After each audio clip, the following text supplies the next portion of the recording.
To the outside, Brodzinski. To the front door, slam dunk.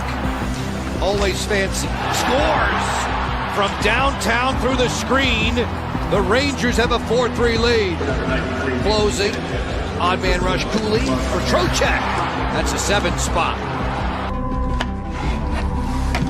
5 minutes later. There's some stick work and puts one up off the glass. Given away. Barzell with a chip. They score! Anders Lee, not even a minute in with the Islanders and the Rangers. No goals for the Rangers. It's a 2-0 shutout win for Riddick and the New York Islanders.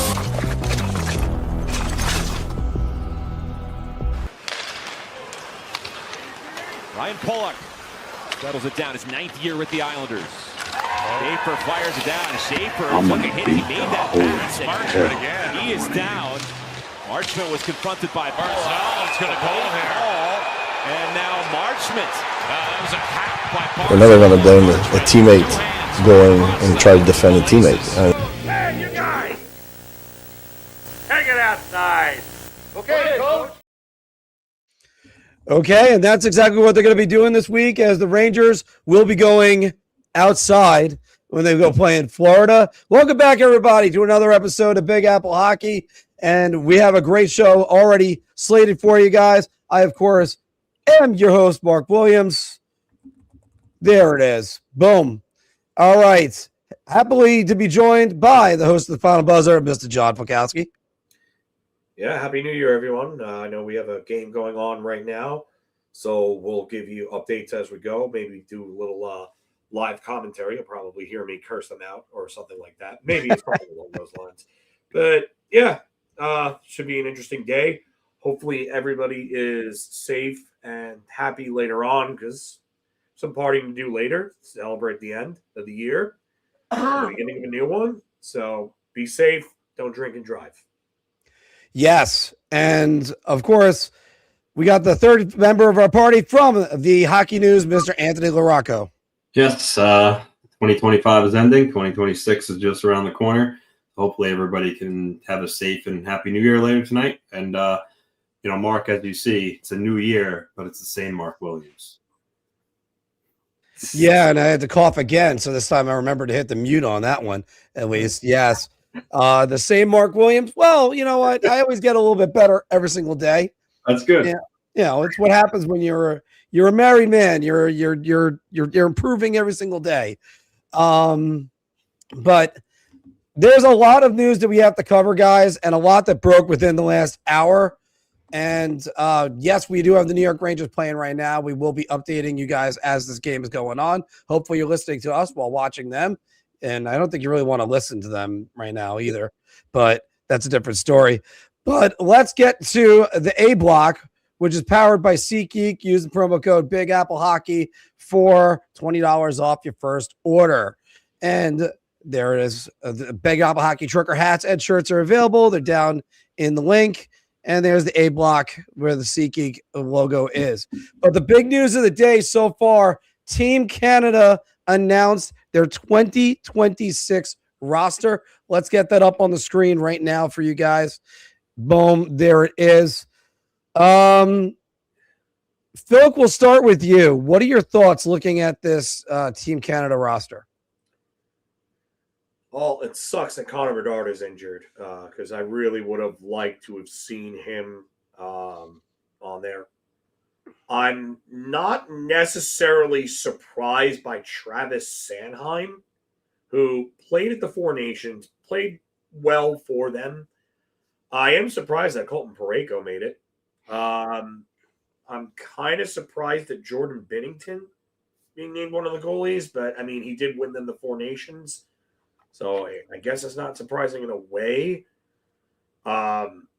Congrats to Bo Horvat, who's having a hell of a year. I'm a little surprised that Anthony Cirelli made it. Is Cooper coaching that Canadian team? Yes, he is. He is. Yeah, there you go. There you go. Good player, Anthony Cirelli. Not taking anything away from him. Just, I think there were other guys that they could have taken there.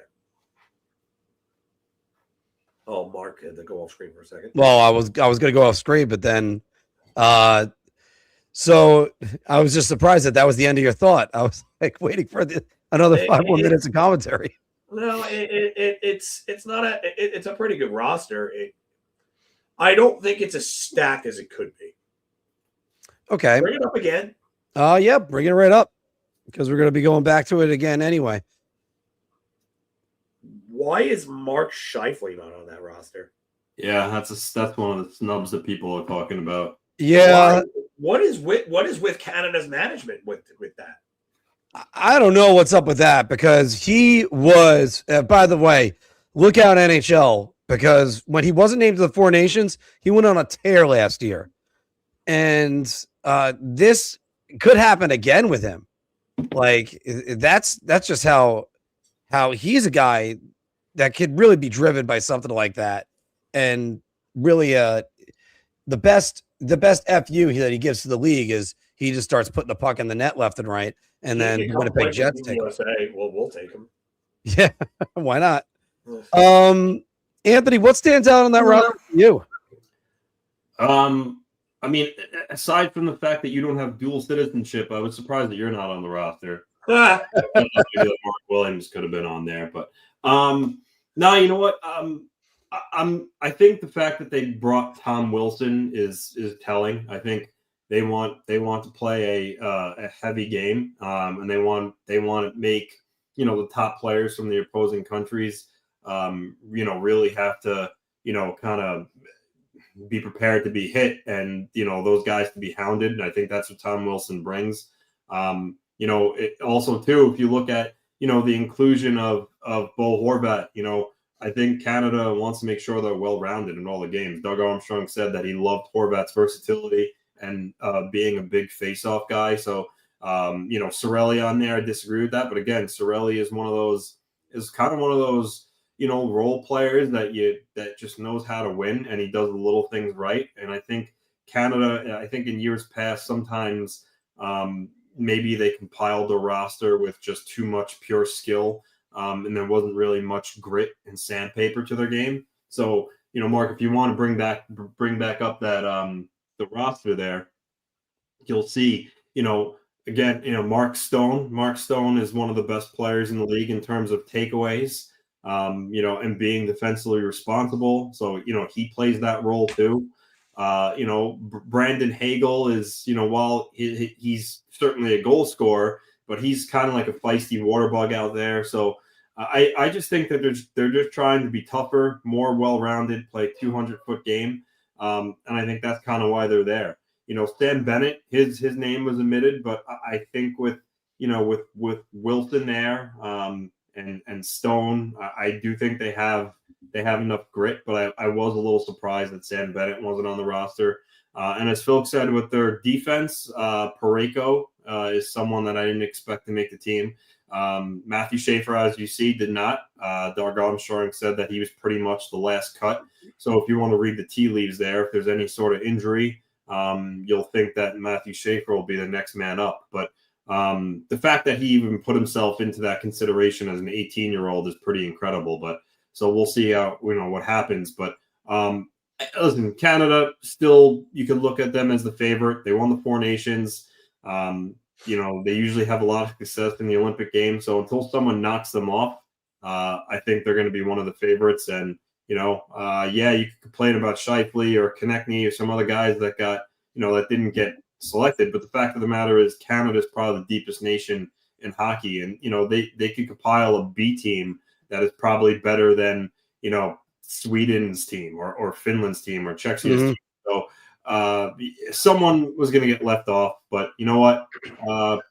I think they're a good team. I think they're going to be really hard to play against, and I'm really looking forward to the Olympics starting.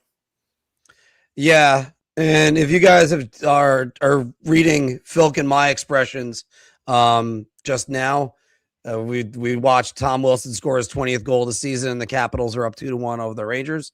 But I am a little bit surprised Tom Wilson made this team, Filk. But it does say the type of game that they're trying to go with.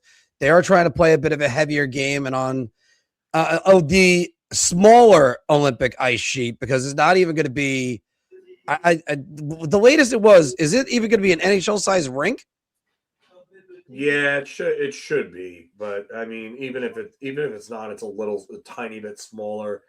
But I mean, yeah. But it's not going to be the big sheet that usually is the Olympics. No, it's not going to be like an international size. Okay, so you got that. I'm not really surprised with many of the other, like the defenseman ones. I guess Colton Parayko is the one that surprised me a little bit. But you look at, say, the forwards, that they're all very well-rounded. And like what Anthony was talking about, you got guys that they're trying to make a team out of this and trying to get people to have roles. I think that's a really good decision on their part. Then you get guys that somebody keeps on saying, why do you have to have a fourth line? Well, because when you're on a team and you know your role, you go to perform the role. If you don't know your role, then you're trying to either do too much or you're doing the wrong thing. And right now, Sam Carrick has challenged Tom Wilson. You know what? That's taking one for the team pretty well. But one thing the Rangers should do midway through the second period of this game, maybe get more than 7 shots on net. Credit them for really allowing maybe start throwing some hits and showing some life. Yeah, but that's a different story. I digress.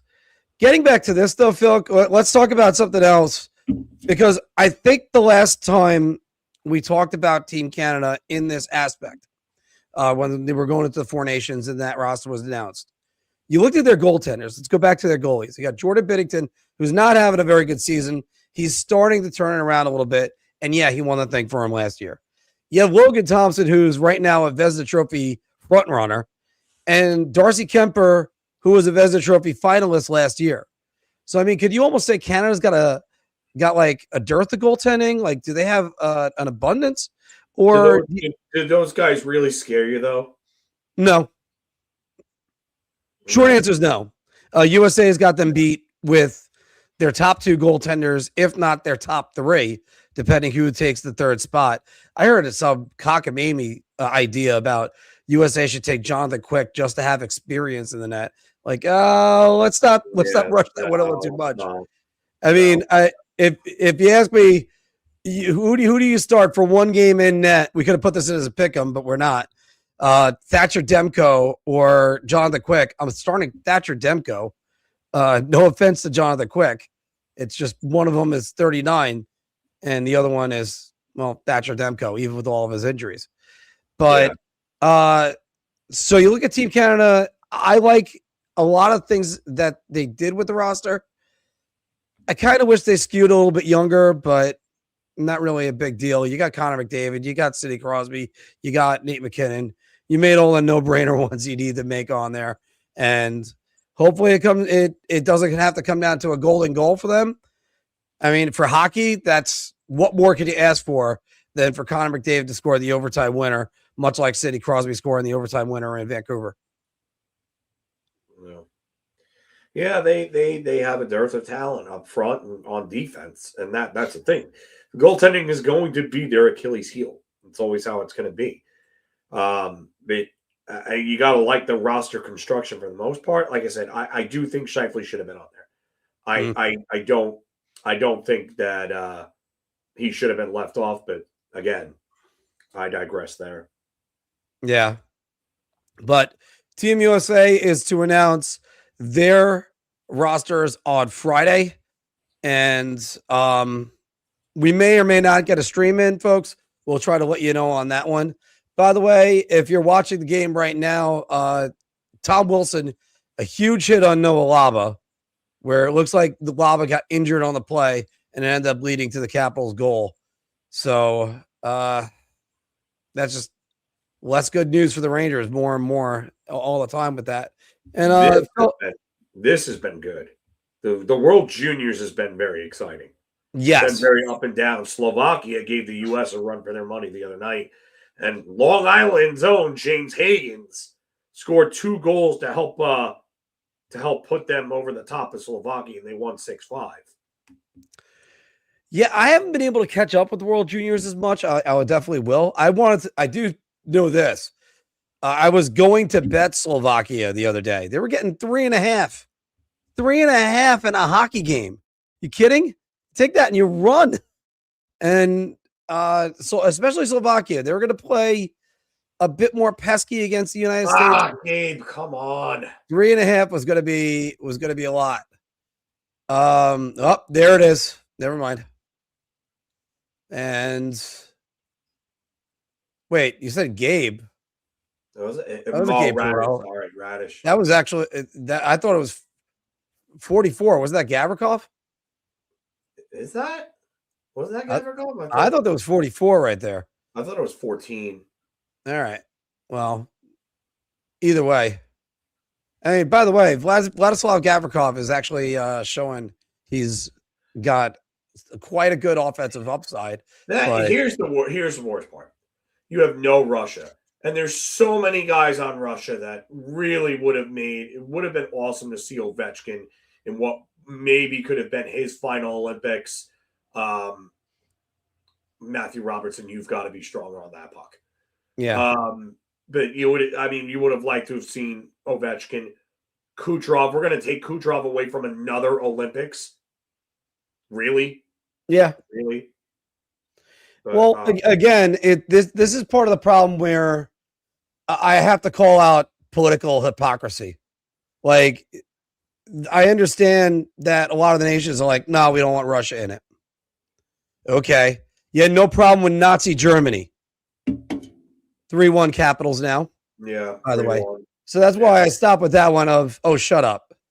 And there are so many times you could go through the history of the Olympics where it was used as a vehicle for, I'm trying to choose my words carefully, but I don't want to just say propaganda and just immediately go out like that. But there's plenty of times where it was definitely just not used. It was like warfare in athleticism is what it was used for in a way. The Soviets obviously were number one with that. They were the ones that always wanted to show that they were the best at everything. I think Borgen might have put that in his own net. Let's see on the replay right here. And nope. I think Scarif got it. Oh, Sarif. I just named them sorry. I just named them a planet from Rogue One accidentally. But let's go on. We'll actually go over to the Rangers since we're talking about them right now. We were going to save the Rangers for the second part of this, but right now, of course, the New York Rangers are down 3-1 now to the Washington Capitals as they just let up back-to-back goals. Tuesday, they were in this same arena, Phil. They scored 5 times in the third period for a third period comeback. It's not the only time the Rangers have done that this year, so kudos for them. But then Saturday, shutout against the Islanders for the 8th time this season. That's ridiculous.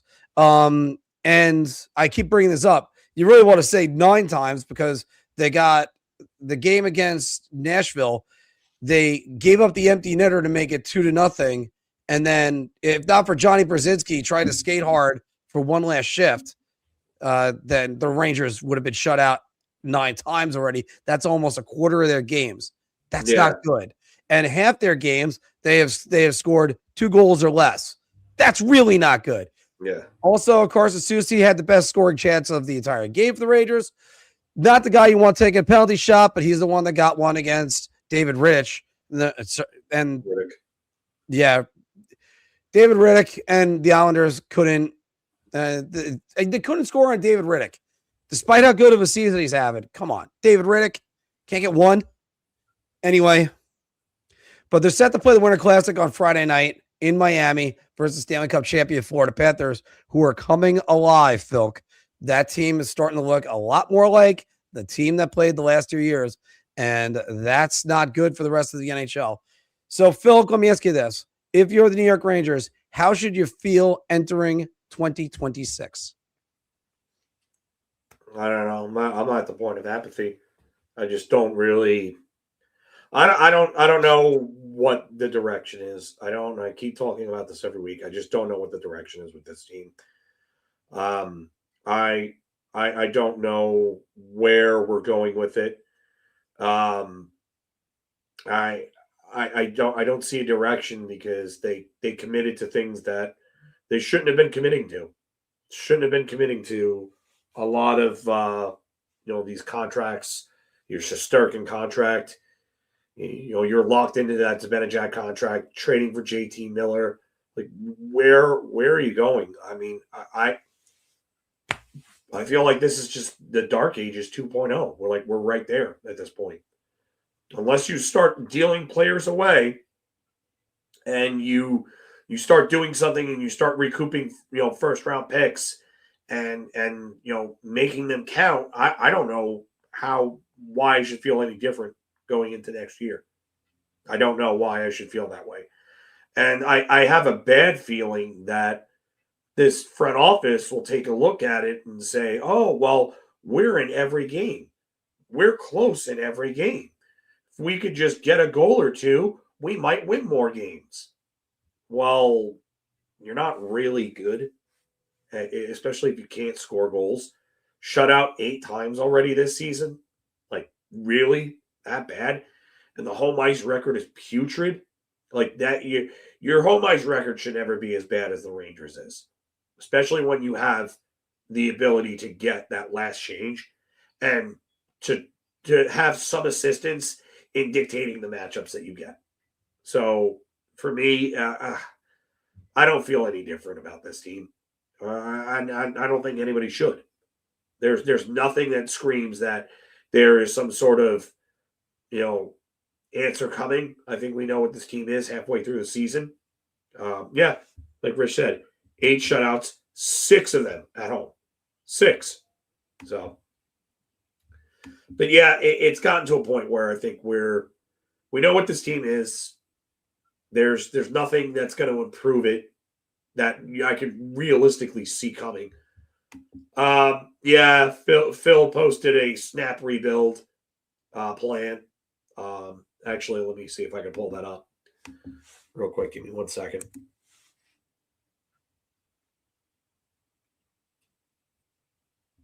I'll pull that up here, but it's an interesting, it's an interesting plan that he had. I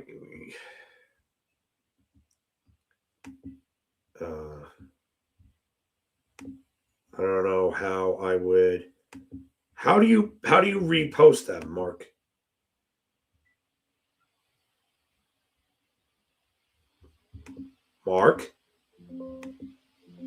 Mark, you're muted.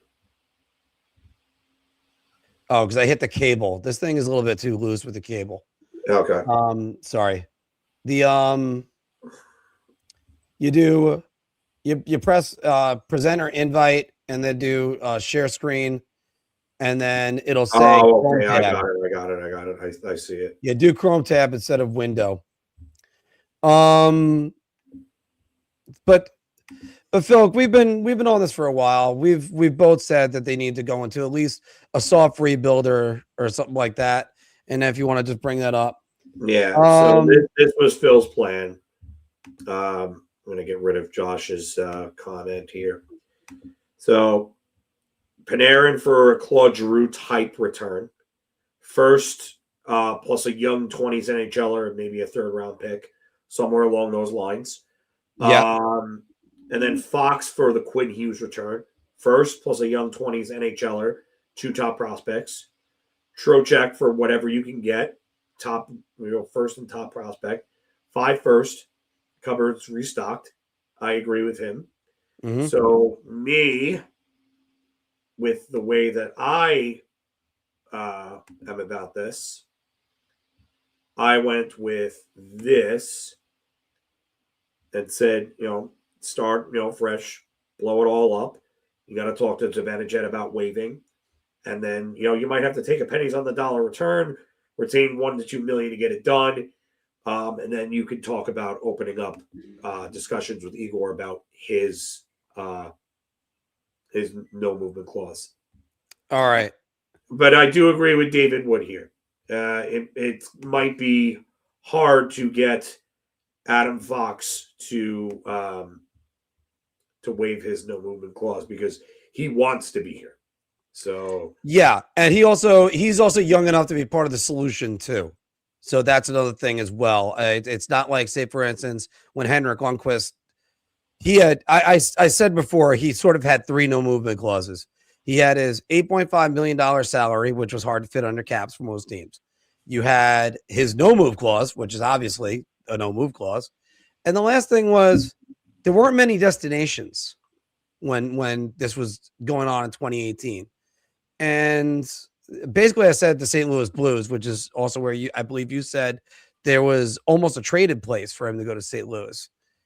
That was really the only one I said that you could possibly even argue Lundqvist for. Anyway, back to this though. Lundqvist, it was Dallas. Oh, it was Dallas. I'm sorry. Yeah, it was Dallas in 2018. Yeah, it was basically St. Louis. I was a little bit shocked when you said Dallas last week. Sorry, that was it. But let's get to this. Phil's plan isn't a bad one. The problem is you still have JT Miller in that locker room. I don't know what anybody sees at JT Miller as a captain. Yeah, I agree with you there, but Phil made actually another good point. And now we just lost Connor Sheary, I think. Yeah, Connor Sheary went down the tunnel. I'm not worried about that, but oh no, so they're going to miss his 1 goal this season. All right. Oh yeah, that looks bad. Oh, I thought, wow, that's a bit of a dirty play. Who is that? Josh Duhane. That's a bit of a dirty play to kick his fucking leg out like that. I don't like that play at all. I really don't like that. That is not a good. Oh.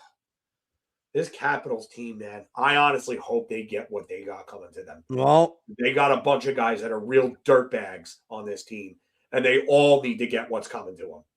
That's something that could happen, but I don't know if that's going to happen anytime soon. And by the way, Adam Fox back in the lineup today for the Rangers. So at least it gives you your third leading scorer back. Yeah, because it's funny. Quarterback. And your power play quarterback, because their power play. Look, this is where I have to say this. Mike Sullivan's done a hell of a job. It's going to sound funny. You talk about a team that got shut out 6 times. You put that on the coach? No, I put it on the players. You look at what he's been able to do. No Adam Fox. Their power play was still somewhat useful. And even though they've been hurting without Chris Kreider on that power play. So that's for one. So you lose Adam Fox for a while. Yet they have a contingent of injuries that they've been dealing with. And yet they've been able to kind of keep the talent going and or whatever metaphor you want to use, keep the train moving, keep the line going. But in this particular case, I give Sullivan a lot of credit. I don't give it to Chris Drury, though. They don't have depth. I'm not sure if all the pieces really fit together. That's another story. Like, just what are you doing with this team? What is the identity of this team? You want to be a hard team to play against. Well, where's the checker or somebody like that that's going to be the tough guy? And don't get me wrong. There's plenty of guys that I like on this team, like Sam Carrick. There's plenty of individuals. It's just, again, like what are we doing with this team? That's the thing that confuses me about the Rangers. Going with what you said, Phil, you're right. If you're going to have to move on from Mika Zibanejad. You want to talk about what a soft this is? It's in their 3 superstars. It's in Zibanejad, it's in Panarin, and it's in JT Miller. And I don't want to hear about JT Miller being this leader that could drag men into battle. No, he can't. He divided a locker room in Vancouver. We saw that last year. We've kind of seen that in general with him throughout his career. And I've made my complaints about him. I don't need to make any more. You guys all know what they are. Adam Fox power play goal. All right. So now I'm behind you. Yeah. Where I was ahead of you before, and I am actually nowhere close because now it's in. Yep. But again, Phil, the thing is, they could do all that. First off, I'm not sure if they get those deals with Chris Drury at the helm. How is this on Sullivan? How is this on a coach that came in to a terrible situation that he had? I don't understand that. That's a great. Well, because this is where I'm going to defend D on this one, and that's Because you get shut out 8 times, you put it on the coach. It's that simple. No, but that's more on Drury and his terrible roster construction and dealing away all of his depth scoring and not getting much back in return for it. I agree with that as well. This is where like both those things can be true. Like the coach has got to figure out a way to push buttons, but there are so many times what does he have to work with? He has not worked with much. That's the thing. If you watch Road to Winter Classic, hold on. We're talking about the conversations to fix this offense have involved Gabe Perreault. Mm-hmm. You're telling me that a 20-year-old that has less than 25 games of NHL experience is your answer to fix your offense? What is the question? Yeah. Well, I mean, don't you know it's Artemi Panarin who appears and disappears? It like doesn't matter, though. It's like the Devils and the Wild. Look at the Minnesota Wild in the early 2000s. What did they have outside of Gaborik offensively? That's why they had to play the way they did. Yeah. And oh, Chris, hey, what's going on, buddy?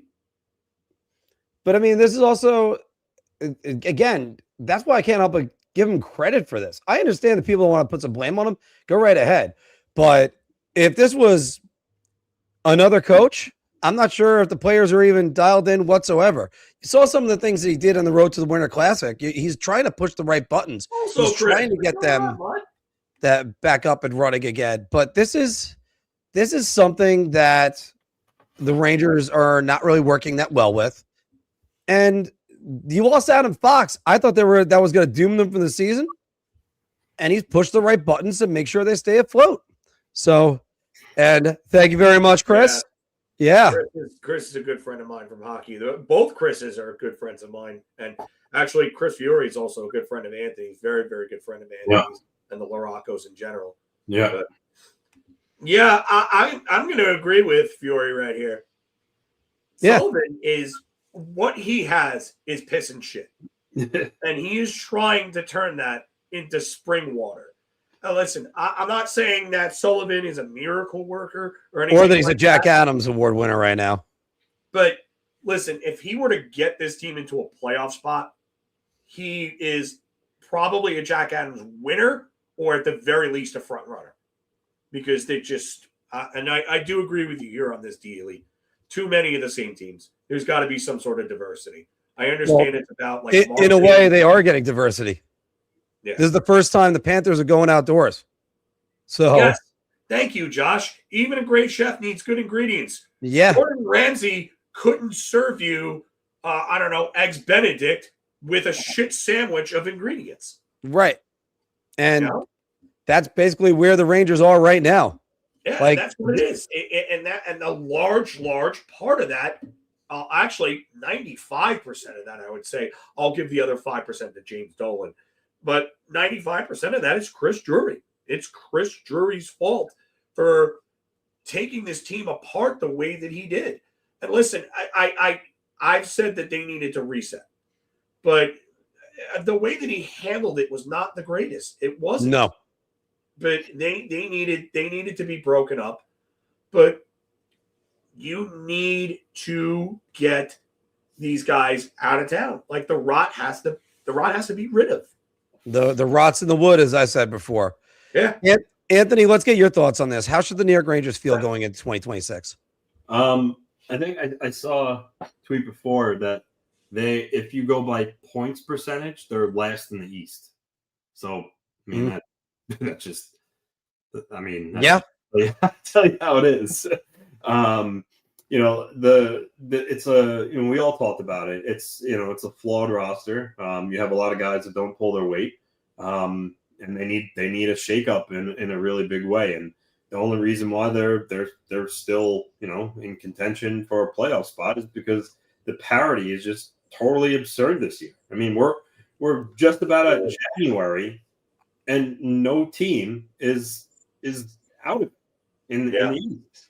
Every team is pretty much still alive. I mean, hell, even Buffalo's won 9 in a row now and is like knocking on the door of a top 3 spot in the Atlantic. Just every team is competitive. Whether some of that competitiveness is smoke and mirrors, which I mean, I think it is. All the teams are still right there. So, I guess if you're a Ranger fan, you want the silver lining, or as Filk and Ranger fans call him, a blue teamer, and you're a denier, and you kind of want to hold on to that, then sure you can. But I mean, this is the roster that needs to be reconstructed, and they need to make moves, and they need to change the makeup of their team. So, I've said it. I said it again. Like, them staying in the race, I think, is the worst thing for the delusions of Dolan and Drury, because he's going to say, okay, well, we still have a shot, and maybe do something dumb. The best thing for them is to maybe lose like 7 in a row and fall down and really have it smack them in the face that this team needs to be changed, and then maybe at that point it will happen.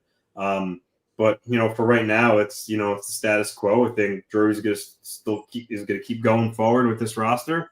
And we'll see what happens. But I think if him not trading Artemi Panarin, albeit the no movement clause Panarin has, that would be a fireable offense. You can't keep this guy. I think it's pretty clear that he's not going to re-sign. Probably more so because the Rangers don't want to give him what he wants, and I also tend to think maybe he also wants to go back to Russia, or he wants some sort of change. So keeping him would be totally ridiculous. But we'll see what happens as it gets closer to the trade deadline and where the Rangers are. But if you're a Ranger fan, you just kind of hang your hat on and hope Gabe Perreault keeps developing. That Noah Laba's looked okay. But overall, I mean, I don't blame any Ranger fans for feeling disenchanted that this team is just spinning in circles. Here's my biggest thing before you go, Mark. And I've asked this question before. When do they hit rock bottom? When do they hit rock bottom? Like what game was going to be enough for them to be like, all right, we've seen enough. Like, enough of this. Things have to change. I thought the Islander game, you look at the Tampa Bay game where they got absolutely trounced at the Garden, where they had like a total of like 10 shots. But like, when is that moment? Like, when is enough? And they finally just like, okay, like, we know what this is. We know where we're going. When is enough? Like, are these standings really, like, are they looking at this with actual context? And, are these standings really it? Like, because I can't see how this team stays in, like, the race and they stay together with them playing as poorly as they have. Where is that rock bottom moment? When do they hit? Well, I can answer that. There is none. There is no rock bottom this team can reach. They have tried to do it last year, Filk, and they could not get there. And this was even before a 12-shot effort against the New Jersey Devils right before Christmas. And this team is handled the most idiotic way possible. You get rid of Jacob Trouba, so you get rid of your captain midseason. That's going to have no effect on the locker room whatsoever, as he was trying to torpedo them. That's a different story. As well as then you go turn around and sign Igor Shesterkin to that big contract right away. Hours later. Are you out of your mind? The optics of all that was so stupid. Even if they spaced it out by a day, and even if the players thought, oh, Igor deserves the money, okay, don't do it in the same day. Like, that's just ludicrous. So the Rangers can always find a new bottom. Here's a real problem with the Rangers. You said it best, Filk, that they're closer to the Dark Ages. The Dark Ages were the problem because they could not get to the bottom. You could not see them as a bad team. They were just good enough to at least maintain some sort of like competitive edge. And eventually they did get to the bottom. They finally said, we're going to sell it all off, albeit years too late, and costing them the chance of possibly having Alexander Ovechkin on their team because they decided to go on a win streak and knock themselves out of the lottery in 2004 at the end. That was a great job. But this team, there's no plan. To quote somebody, I won't say his name. There's no strategy. There's no strategy whatsoever. So, to The Rangers aren't going to get to rock bottom. The way you have to do it is you could go through every step of Phil's plan that we outlined, Phil. But the problem is Chris Drury's still making decisions. No. Yeah, Get and him out of that's there. been a response to it. Like, do you trust this management with first round picks? I mean, yeah, I get the sentiment. I understand the trepidation there. But Phil, this is also why I just gotta say this. I don't trust them once they identify the player who could be the right player and get him in. Get a guy that knows how to develop talent. Yeah, no, I agree with you, and that's why you take people from other organizations. You get rid of the Tanner Glasses, the Mark Stalls, the Jed Ortmeyers. You get rid of those guys, and you cleanse that developmental team out. And you got to change up Hartford too. Like, Hartford's got to be changed up as well. Yeah, I know that they've been changed up recently, but they have to be changed up again. And again, the other thing though, Mark, while I get that sentiment, what's the other option?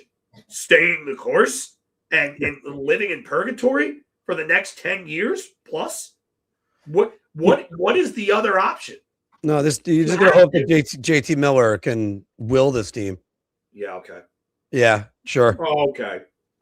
Yeah, I keep forgetting JT Miller's Mark Messier circa 1994. So anyway, if you haven't seen it, now we put the score up right there. Rangers down 3-2. The Capitals end of the second period right now. I would rather have Freddie Anderson right now than Igor Shesterkin just on contracts alone. Yeah, because again, you're going to be paying a guy $11.5 million when he's 38, and his numbers are still declining. All right.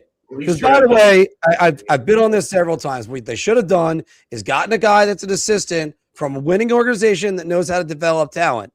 You know who did that? The New York Islanders.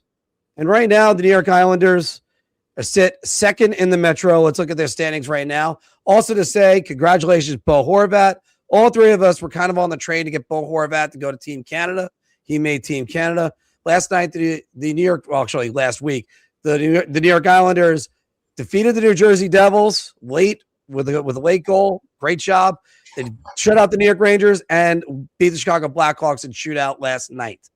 They did fall to Columbus, and there was a bit of a ruckus. More on that in 1 second as we ask the guy down below. And in the game last night, Matthew Schaefer became the youngest defenseman to record 25 points in the NHL. Woo! All right, Anthony, going with the theme from Sunday night or Sunday, I should say, when they played Columbus. Can the Islanders continue to fight like this in 2026? Listen, we're just about at the halfway point of the season. I think the Islanders played 39 games. So it's enough of a sample size where I'm comfortable saying that the New York Islanders are what they are. I think they're a playoff team. How high they can climb is what to be determined. They're 3 points out of first. Are they going to stay there and challenge it, or are they going to be more so, third in the Metro? But I think at this point you could say what they are. So I don't know what you mean by continue to fight like this, but if you're talking about like actual fighting and being aggressive on the ice, that kind of thing, or I don't know what context you're asking that in, but yeah, I think the Islanders are a good team. I think they're going to be there all year, despite any sort of epic collapse. So yes, my question is when has Darsh seen enough to the point where he says, okay, I'm going to reward them now and make an addition? We've talked about this, a decent amount of times now. They've been without Romanov since November. He's probably done for the year. They've been without Palmieri for a while now. He's definitely out for the year. And they continue to, keep getting points and playing well behind, a really great tandem of Riddick and Sorokin in net. Pelech and Polak have really raised their game from when the season first started. They're playing very well, and they're being led offensively by, Bo Horvat, Matt Barzal, and, Emil Heineman. Cal Ritchie's getting more comfortable. I need to see a lot more from Duran. Hot start, but he hasn't been good lately. Duclair is a little bit of a ghost. Pajot's slowed down, but I don't really get on him as much because, his role is really to be that 3C in the middle and play against other teams' top lines. So they just need some of these guys like Drouin, Duclair to pick it up. Lee's been pretty consistent. He's been good, so I won't throw him in there in the mix. But yeah, they're a good team, and credit to Matthew Darsh for putting this team together. Credit for Patrick Waugh for changing the style that they have played the last few years. And I think that eventually a move will come to help bolster them, because I really do think they've deserved it. So if you're an Islander fan, you're happy where this team's at heading into 2026. We will talk more about moves possibly later as well. Mm-hmm. But, and yeah, Anthony, I was being a little bit cute to try to use the term fight, as in like they had the actual fight, but also this team is very pesky, right, Filk?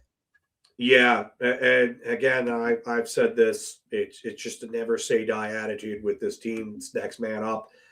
For all the injuries they've sustained, for all the stuff that they've gone through, you lose Romanov, who's probably I would say entering this season, I would have said he was their best defensive defenseman. It seems like Pelech and Pulock have found a way to kind of turn back the clock a little bit. But you lose a guy like that. You lose a legitimate top four defenseman.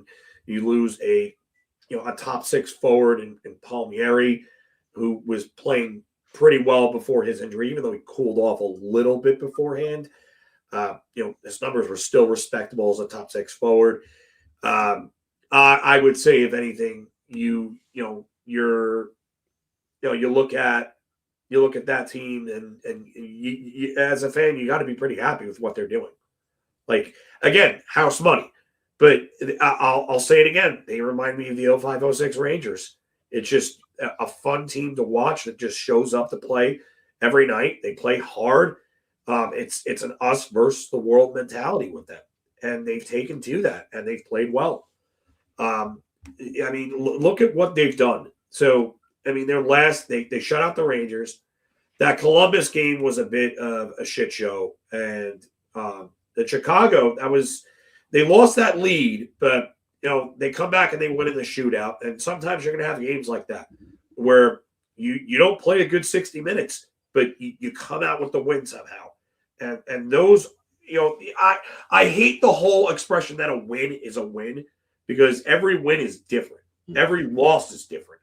Some losses you say, you know what? They deserve better. Out or two screwed us. Maybe one or two gaffes mentally screwed us. Or, you could say even hell, sometimes the officiating does screw you. It really does. Or you could have one of those losses where it's just burn a damn tape. Burn a damn tape and forget it and move on. Every win and loss is different. But, sometimes you got to win those games where you don't play you play the 30 or 25 minutes of good hockey, but you find a way to win. So, yeah, that was that game against Chicago. I thought they were very sloppy at various moments in that game, and it cost them that lead. But they came away with it in the shootout. But what did Chicago hit, like 4 goalposts? Yeah, five. I thought they were a better team for the majority of that game. I'm not going to sit here, and I'm not trying to bash the Islanders, but I thought that was a game where I thought Chicago deserved to win that game. But you know what? That happens. I've seen it with the Rangers, God knows how many times. So, but the Columbus game, man, I got to say this. That hit on Schaefer was dirty. I don't like that play at all. I don't know if that's full intent to injure, but I don't like that play. I don't. And the fact that it didn't go unpunished was big for me. But Matt Barzal, you are not the guy that should be taking up vigilante justice to help your team out. You're too important to them. Even though you are not having the season you should be having, you are too important to them.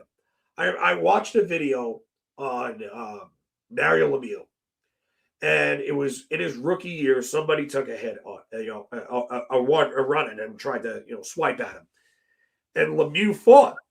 And I think it was Eddie Johnston was like, we cannot have you going and doing that, because if you pop your hand and you break that, you're out for what, 6 to 8 weeks, even more.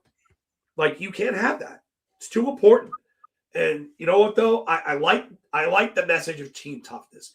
Team toughness is not necessarily having guys that are going to fight. It's about how you respond to adversity and situations like that. Do I like the response from Barzal? Yes. But the guy to do it? Absolutely not. Somebody else has got to step in and say, hey, that shit ain't going to fly here. Yeah, Ryan Pollock, you should have jumped up and said, no, it's okay, Barzal, I got this. I do like what Barzal did as far as taking the swipe. You took a swipe at the guy's ankle in his boot. Top of the foot. I mean, it's not like you were taking a hack at the side of his leg where there was no padding or anything. Like he hit him somewhere where it's to be like, hey, I didn't approve of that. You're going to feel this, but it's not going to really be that much of a problem. I don't know anybody that gets hurt with stuff like that. But, Anthony, you look at that play that led to that. First, Marchman collides with Schaefer seconds before he comes at him, and he does stick the knee out. Just because Schaefer was able to avoid the knee on knee doesn't mean that there wasn't intent there. No, it was the second time that game where Marchman made a play on Schaefer where he tried to get a knee out, and I think that's what resonated with the Islanders, is that he tried it once earlier in the game, it wasn't as bad, and then he did that one where it was more blatant. It was late, and the Islanders, like you saw earlier year, they're going to stick up for Matthew Schaefer. He's the first overall pick, he's the future of their franchise, and while I agree with Phil, Barzal shouldn't be the one doing it, on the flip side of that coin, I appreciate that he did it, because it just shows like the heart and how much a team player he is. And I'll make reference. Remember earlier in the year where the Red Wings game with, I think it was Panarin and Zibanejad, just skated by the Red Wing player if they just would a guy like Panarin and Zibanejad ever do that with what Barzal did? They wouldn't, and I think that just points to the culture in that room where it doesn't matter if you're a star player or a fourth liner, they're all going to stick up for one another. Not only that, but if you see your star player going and doing that, that just sends a message. Absolutely.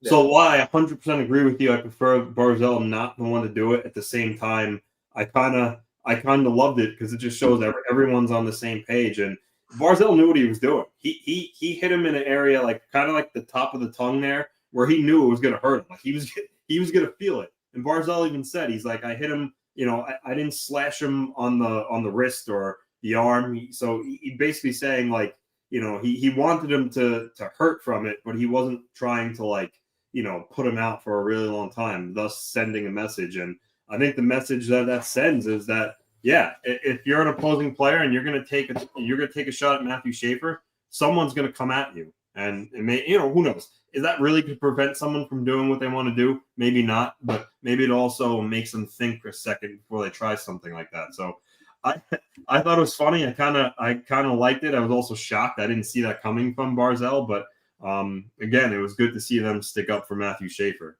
Yeah, I mean, to bring it back to what you were saying, I like that Sam Carrick fought Tom Wilson after, the hit on Lama. But I want to see somebody fly right in and punch Tom Wilson right in the face, right in the face with the helmet on. I don't even care. With your glove on, somebody absolutely go after him, hammer him, and hurt him. Because he doesn't care. He's reckless, and he's done this before. Like the whole Panarin Buchnevich incident, 4 years ago. That was insane. So, but yeah, you want to see teams come together, and the Barzal thing sent the message. But I mean, one team is doing that and the other team is not. And that just goes to show you where these teams are at this point in time. The culture of each team and the polar opposites that they are. This is where Patrick Waugh does excel as a coach, because he gets you up emotionally and he gets you into that stuff, and he's got the old school style of looking at things. I remember, I think it was a quote from Paul LaDuca back with the 2006 New York Mets that said, "I can't wait for this team to get into our first fight." And it's just because when you get into fights like that and you see your star player, Matt Barzal, jumping in, even though Matthew Darsh and Patrick Waugh are probably holding their breath, on the other hand, they went, okay, these kids fine. because all it takes is just one wrong slip. It could be a separated shoulder or something like that. But in this particular case, it fires up the bench. You're like, that's Barzy doing that for us. If that's what Barzy's going to do, what do you think like the bigger guys are going to do to like when the chips are on the line? I mean, that's your star player going up and risking his season, and a guy that did battle injuries last year. So there is a little bit of risk in that. And he still didn't even think twice about it. He's stepping up because he wants to protect Matthew Schaefer. And Schaefer's had a rough go of it the last couple games. You had that incident in Columbus, and then you had him going face first into the net last night. Oh, yeah, I held my breath on that one because that looked, he went in hard, but he got up and he was okay. And yeah, that could have been really bad too. That was a wicked bad landing. Yeah, I remember having going into the net hard one time when I was playing, and I still had like the mark of the post on my chest when I was getting undressed after the game. It was Rich. Did anyone see the Marchand elbow? I did not see that one. No. Oh, I gotta pull that up. That was bad too. I mean, this is just blatantly bad. Yeah. I'll pull this up in a second. But the funny thing about that is it's sort of Marchand's play. Marchand's play. Marchman's play took 3 takes. Go with take 3. Marchman's play, that's like a slew foot without it being a slew foot. Because because Schaefer doesn't avoid it. Sorry, Schaefer does avoid it. I mean, doesn't mean that you weren't trying to go knee on him. And I've seen it go I don't understand why guys do that, because I've seen it go the other way as well, where the guy sticks his leg out and he gets hurt. Sort of like Brandon Merriweather in the NFL years ago. But Phil's got the hit right now. Yeah, is it up? Yeah, I see it on there. Here you go. All right. And yeah, we're gonna. Yeah, that's bad. It's just I don't know how that went. Yeah. That was an elbow. Yeah, we'll replay this for everybody to see it, but this is just really bad. Watch this.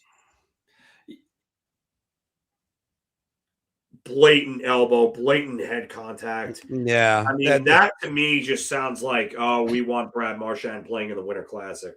Yeah, the target was the head. And you heard guys 10 years ago on 24/7 talking about that. Like I think it was Brendan Prust said, "Well, I wanted to get into a fight, but I don't want to be suspended for the Winter Classic." So that's where things were a little bit precarious at that time. I actually think it was a game against Florida, if I recall correctly. But I'm sorry, Marchand. There needs to be a suspension for that. That is blatant head contact. Yeah. Well, let's move on to the third team, the Triumvirate, and the New Jersey Devils. They were 0-2-1 last week, a -4 on the goals against. And guys, think about it like this: -6. -6. I'm sorry. Yeah, I was thinking 14. Going at it because of also this other number. The Devils are ranked 28th in goals scored. The New York Rangers, who we all acknowledge are as a punchline that can't score, is 27th. So, Anthony, I'll start with you. You worried about the Devils scoring? Because the difference is this team is healthier and better and more talented. Yeah, so I feel like the last couple of weeks we've asked this question. You're worried about the Devils, and each week we're kind of like, no. For me, it's starting to get to the point where I'm about to say yes. In Jack Hughes' 4 games back, they've lost all of them. Him being back first and foremost is good. They need him in the lineup. But for me, I just go back to, the Devils roster and the way it's constructed right now is a problem. We've all 3 of us talked about this, is their depth. Where are they getting their depth from? And their depth guys they brought in to provide those depth scoring has basically been non-existent. Stefan Noesen last year had a career year, had 21 goals. He's a guy that had scored like 13, 14 a couple of years, but he raised his game. And, this year, not even close to the same player. Connor Brown hasn't been bad. I would say out of all their depth guys, he's been the best, but it's not really there with him. Yevgeny Dodonov, he's out. He missed some time, but still he hasn't produced nearly enough. Dawson Mercer kind of, is a guy you expect a lot more from. The one guy, Griciuk, has been good. He's been the surprise, but I'm just not seeing enough of the Devils' depth, and I think that's what's really hurting them. And then on the flip side of that coin, on the defensive end, yes, Pesci's probably the best defensive defenseman. He was out. I mean, him being back is certainly good, but again, the defense, just Luke Hughes needs to be better. Dougie Hamilton, he's been injured a lot throughout the years, and I don't know if the fact that his name has been rumors and if that's weighing on him at all, but he's not the same Dougie Hamilton that signed that contract with them a few years ago. And then Jacob Markstrom. Hasn't. I know Jim. Yep. I disagree on this, but has he been really bad? No, he hasn't been really bad, but he also hasn't. He hasn't been to the level that they paid him and what he needs to be. And yes, I know playing in front of a defense that's hurt and underperforming is certainly going to affect your goaltending, but he needs to be better too. So again, the silver lining, talked about this with the Rangers. The East is so compact right now. They're not done or anything, and that's why I'm saying I'm almost there to say yes. I'm finally am worried about the Devils, but they have 42 points. They are 5 points behind the Flyers, who currently occupy that third spot in the Metro. So they need to start playing well. They need to start playing well and getting points, because again, it seems like every night teams are picking up points. Like, the Rangers just played in a 3-point game against the Hurricanes, where the Hurricanes got 2, the Rangers got 1. The Blue Jackets looked like they were going to get 0 points from the Islanders. They had a great comeback. They got 2 points. That's a team that's trying to advance in the standings. So Anthony, Montreal was down 2-0 with less than 5 minutes remaining to the Panthers. Yeah. And they were able to get 2 points, not 1. But you're right. The point is everybody seems to be getting points. The standings are so compact. Again, I don't really see it changing anytime soon. So the Devils need to start winning. And then, Tom Fitzgerald. Tom Fitzgerald is, I know Elliot Friedman said yesterday he thinks he's safe and he's not in any sort of trouble. But, if the Devils miss the playoffs, the fact that they missed out on Quinn Hughes because he couldn't move a contract because of the trade protection that he gave certain players, that might fall back on him. So, again, not time to jump off a bridge if you're a Devils fan, but it is time to where, okay, now you say, what's going on with this team?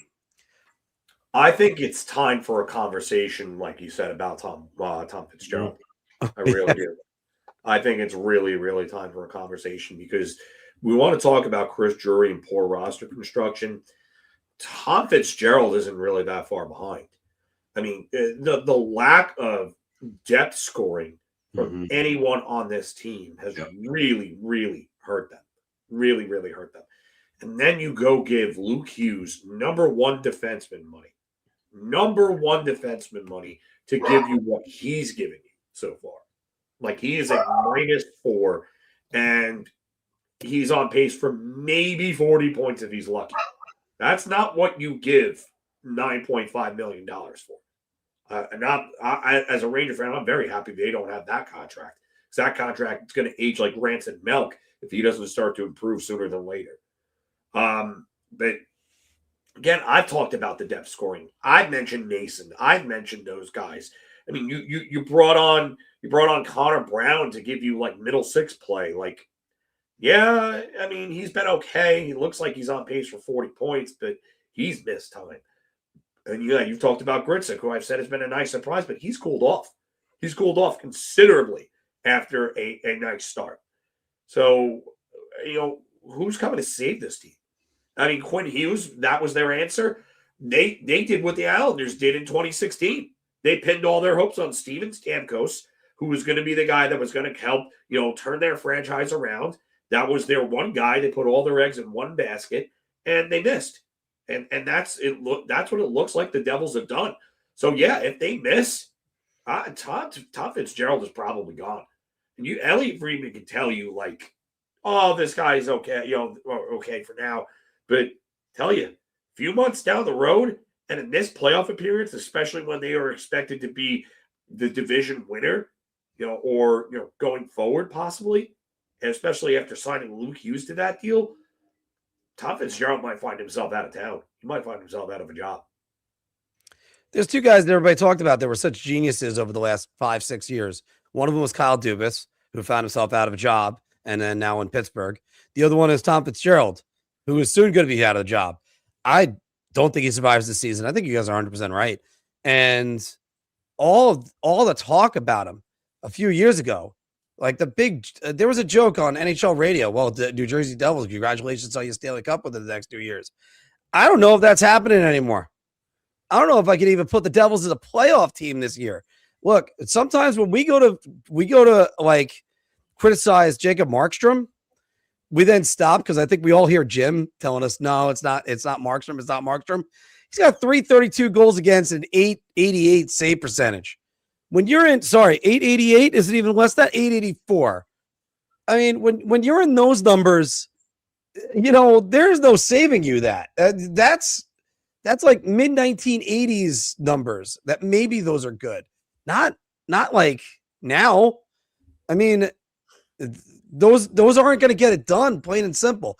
And Sheldon Keefe has not. I don't know if he's lost the locker room or what. He's not making the adjustments that this team needs.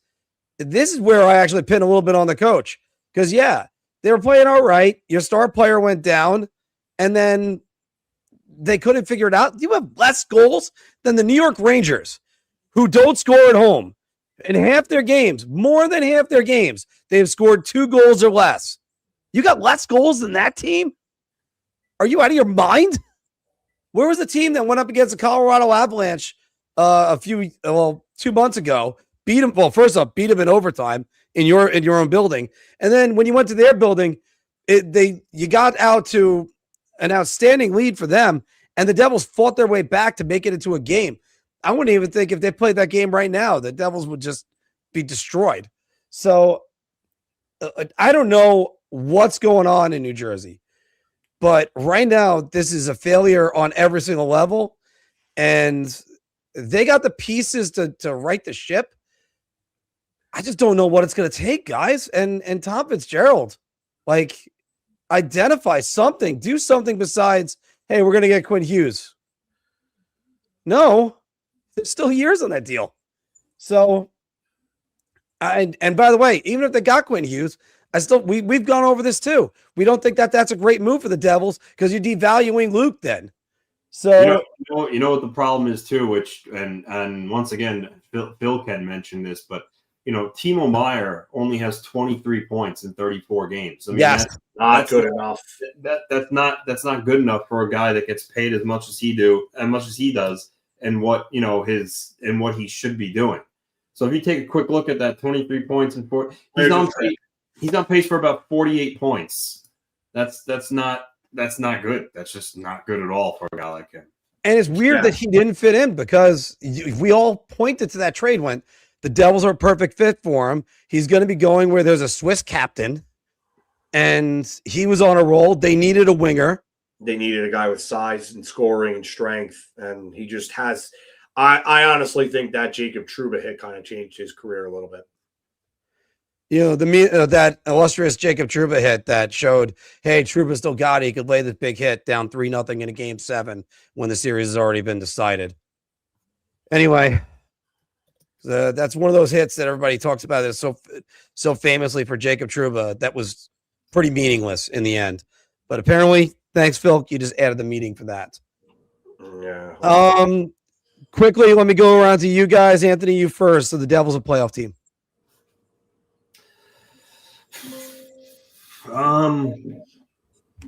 See, that's tough because again, it is still they could still get back into the Metro just on how close it is. The wild card teams right now are Washington and Florida.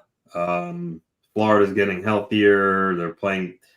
Yeah, You know what? I don't know, Mark. If I had to say right now, this moment, gun to my head, I'd say no. But that could change. That could change. You know, the Devils are capable of getting hot. So, Phil, are the Devils a playoff team? I don't worry too much about the other teams that are outside of the playoff picture, them passing those teams. Even with Buffalo and their recent surge, like I think that's gonna at some point that's going to end. And what does Buffalo become when that hot streak ends? Like what are they? Are they the same Buffalo Sabres we've seen for years? Are they? I mean, they're really kind of a wild card right now for me. The only thing I worry about is what are the Islanders and the Flyers going forward? And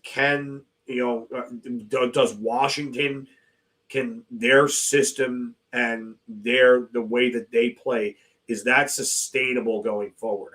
There are three teams that I really worry about. It's Washington, the Islanders, and the Flyers. And can Jersey pass any of those teams in the division? Because if they can't, then I don't think they make the playoffs, because Florida, I could see surging and winning that division. I really could see them winning. Mm-hmm. But what happens with Detroit, Montreal, and Tampa Bay?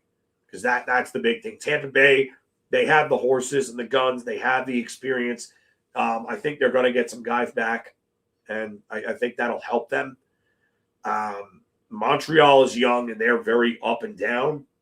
You know, at one point they looked like they were dead in the water almost. They were towards the bottom of the league, and now they're second in the division. And Detroit it looks like Detroit's taking the next step. I think Simon Edvinson's resurgence, or not resurgence, emergence. Sorry, there you go. Has really kind of solidified them as a team, because they needed that other top four defenseman to really kind of break out and establish themselves. And he's done that. I think he's here to stay. So, I think that I'm not worried about Carolina. I'm not. Carolina, whether they finish first, second, or third in the division, I think they're going to take one of those spots. I think there's enough depth there, even with a guy like Andrei Svechnikov struggling and not having the year that he should be having. And long-term injuries to Seth Jarvis and Jacob Slavin. Yeah, well, I mean, that's the big thing. How long are those guys going to be out for? How long are those guys going to be out for, and what are they going to look like when they come back? I mean, Seth Jarvis has gotten hurt a lot. So, Jersey can they be a playoff team? Yeah, absolutely. They have the horses to do it. Whether those horses get back on track is another story, though. It really is, and I don't like the coach. I don't think the coaching staff is good. I don't think Sheldon Keefe is that good of a coach. Well, it's a good thing none of us said that when he was hired. Anyway, so I got my doubts on them being a playoff team. So let's get in. Let's do some NHL Bar Talk. Let's kick it into high pace. Grab your mates, it's time to unlock NHL Bar Talk. Layup, get the damn hoop. We go shot here. The easiest I've ever had to answer. I'm actually going to go crazy. I'm going to buy everybody around. We're all in this game, let the good times shake. All right, everybody. Welcome back to Big Apple Hockey's Bar Talk, where we gauge our confidence on NHL topics based on our choice of drink. So confident that you bite around, so have a beer. Oh, God, give you a shot. And you know what? Might as well pop some champagne, too, tonight, since it is going to be the new year. Yeah. Play along down in the comments below, everybody. And, of course, as usual, I always hop up at the bar Wednesday nights. Boss Croakers has 40-cent wings, $2 tacos, $4 Millers, and Yinglings. That is all stuff that's going to be available next Wednesday. Tonight is not going to be a special because obviously it's New Year's Day, New Year's Eve. So there's a special for that. Anyway, let's get down to the Bar Talk, Phil, and let's look at Mika Zibanejad. This season, 12 goals, 17 assists. He's got 29 points. This is minus 10. That's not good. But one of the comments left just recently about getting rid of Mika Zibanejad, he's having a renaissance type of season. Mika Zibanejad, I know, no, that was a comment that was left for me. So Mika Zibanejad is back to a franchise level player.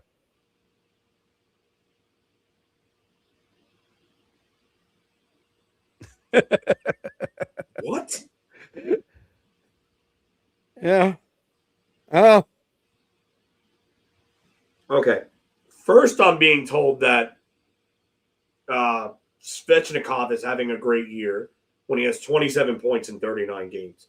Mm-hmm. Now somebody is saying Mika Zibanejad is a franchise-level player? I had somebody say that in one of the comments this week. And it was a Rangers page, too. So. Oh, my God. No. Okay. Absolutely not. Absolutely not. Oh, man, quick with the hell of a glove save on a breakaway there. I think that was McMichael that he just stoned. But no. This is an absolute no. It's an absolute no. He has 29 points in 40 games. He's on pace for, what, 60 points, maybe? Mm-hmm. That's franchise-level player in this day and age? Maybe franchise level in 2010 or 2011. Because there was a point where wow, what a save! You could look at Mika Zibanejad and think he was a franchise level player. Now, of course, this is after his 5-goal game and 42. Yeah, he's a franchise DJ. Oh my God! A 42-point season, up 2-1. Big save. That was probably the save you were talking about. Yeah, by Charlie Lindgren. But Mika Zibanejad, you looked at him after that 5-goal game. You're like, he's got 42 goals, and it wasn't even a full season. You saw a level out of Mika Zibanejad. You thought this guy could be a franchise player for the New York Rangers. And then the rest of his career happened. Oh, look. No, the short answer is no. For anybody that's like, oh, he's a franchise level player, let me ask this question. Did he answer the question, Filk, of is he a center or a wing? Did he answer that question? Why I keep saying did he answer that question?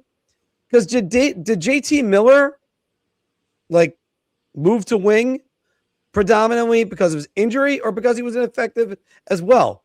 Because he's a guy that's also making Ranger fans ask that question. Like, it's just stop. No, you don't know what you're getting out of Zibanejad, and you're certainly not getting mental toughness. You listen to him after the game. I want to use the joke that I use at the bar, but I'm not sure if I could say the word on YouTube. But he sounds like the most depressed man on the planet when he's trying to give post-game press conferences. So, no, it's a shot. It's definitely a shot. And he might have gotten back to being good. Not. I don't even know if I mean, what is good? Great question.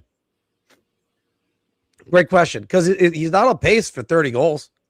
Yeah, I mean, I think Rich might be right about this. I think, him having a kid was, I guess, the turning point. Because ever since then, his career is just, I mean, he had that 90-point year in 2023.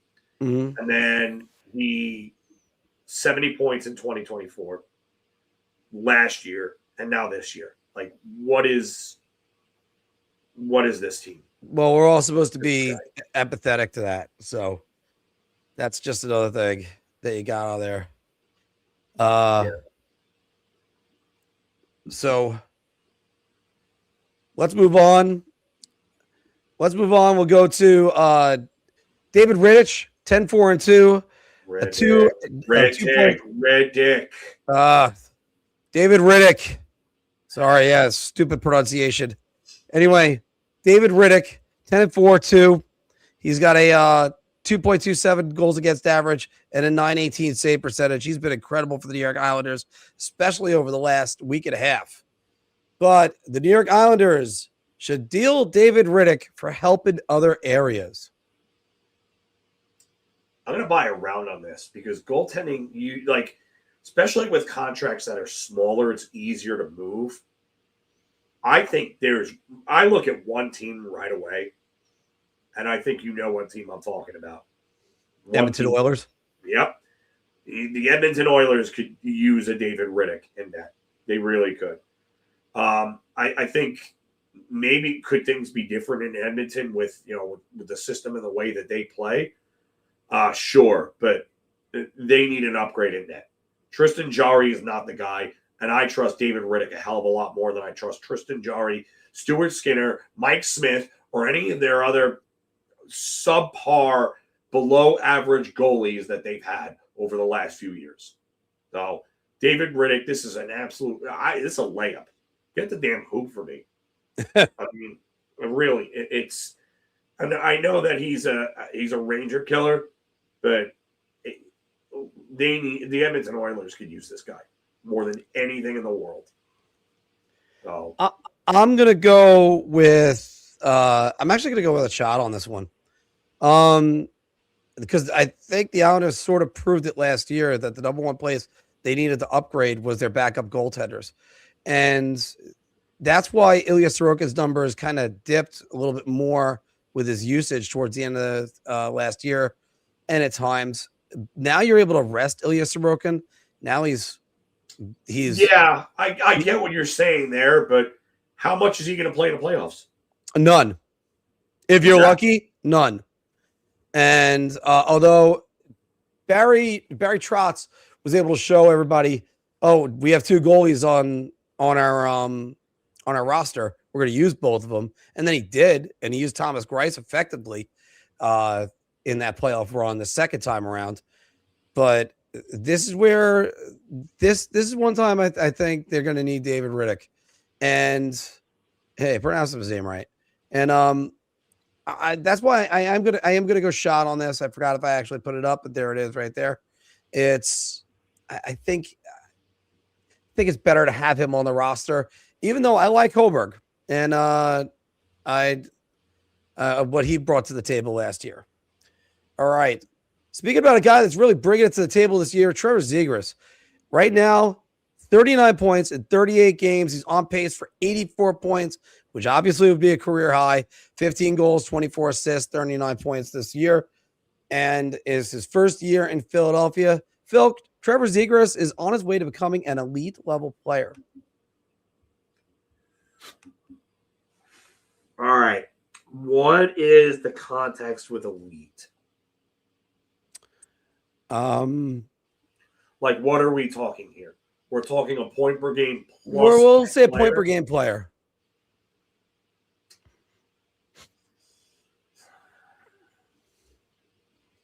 You know what? I'm going to go beer. I don't want to say round.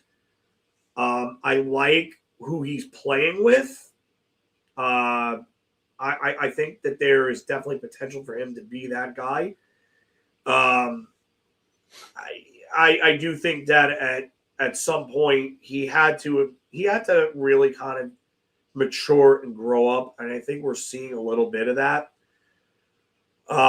I think the talent helps. The talent level that he's playing with definitely helps. I mean, Mitchkov is it just there's magic there. He's played with other guys there, Konechny and so on. I know, but there's definitely a boost as opposed to Anaheim where there was young talent and now it's 4-2 Washington. Oh, okay. Yeah, they just. I got 30-second delay on mine now. Yeah, sorry. But this is part of the problem with apps and Wi-Fi viewing. There it is. Yeah. Yeah. So you were saying with Anaheim and Zegras? I just think that I also think that there was a lack of motivation there after the way that Pat Verbeek handles his contract negotiations, Matthew Robertson, you got to have your man there. You got to have your man there. Someone's got to go help out Susie. Robertson ended up being the guy. The center should have been there. Johnny Brodzinski, I don't know what you were doing. Sorry. I like Johnny Brodzinski, but that's a poor play by him there. Yeah, I don't. I just think that after the whole thing unraveled with their contract negotiations, I just think that the end was really kind of spelled. I think he should have been dealt before this. I was surprised that he wasn't, but yeah, I like the fit for Zegras in Philly. I like him away from Verbeek. I like a new start for him. It's very good, but I'll say Beer because I do think that he could be one going forward, but I need to see more to really commit to this. Yeah, I'm gonna have to go Beer too, and it's the same reason why we talk about this with JT Miller and a lot of other guys that they're traded. Sometimes when they're traded, especially when they're maybe not taking hockey seriously. My critique on Zegras for a while was I thought he wanted to be an Instagram star more than he wanted, or a celebrity more than a hockey player. Now he's showing he wants to be a hockey player, and is it going to continue? Or once he gets success, it's going to go right back to his head again. Because I mean, I've seen this happen numerous guys in sports. Another guy I could think about like that is take your pick, Matt Harvey and Noah Syndergaard. Then you get the guy that focused on the game, which was Jacob deGrom. He's the one that's overlooked. Yeah, I remember Jacob deGrom being out of all those three as like prospects. He was the one with the least fanfare around him. Oh, no. Yeah, he had no fanfare. And that's one thing that really kind of helped, I think, because he had to go prove himself and, went on rookie of the year. Trevor Zegras, he's a good player, and we've seen him step up on the biggest stage. The World Juniors is being played this week. What was it, 6 years ago, where he was tournament MVP? This is something that Trevor Zegras can be. He could be a real franchise player. I just need to see more. That's all I want to see out of him. He's getting closer, and every single day he's getting closer.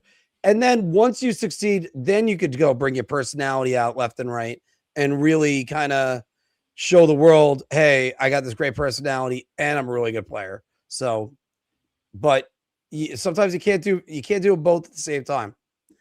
Hey, Filk, out of the four divisions, these are the teams that are in last place right now. The Ottawa Senators, the Winnipeg Jets, the Vancouver Canucks, and the Columbus Blue Jackets. So if you look at those four teams, Ottawa is the most dangerous of all the last place teams.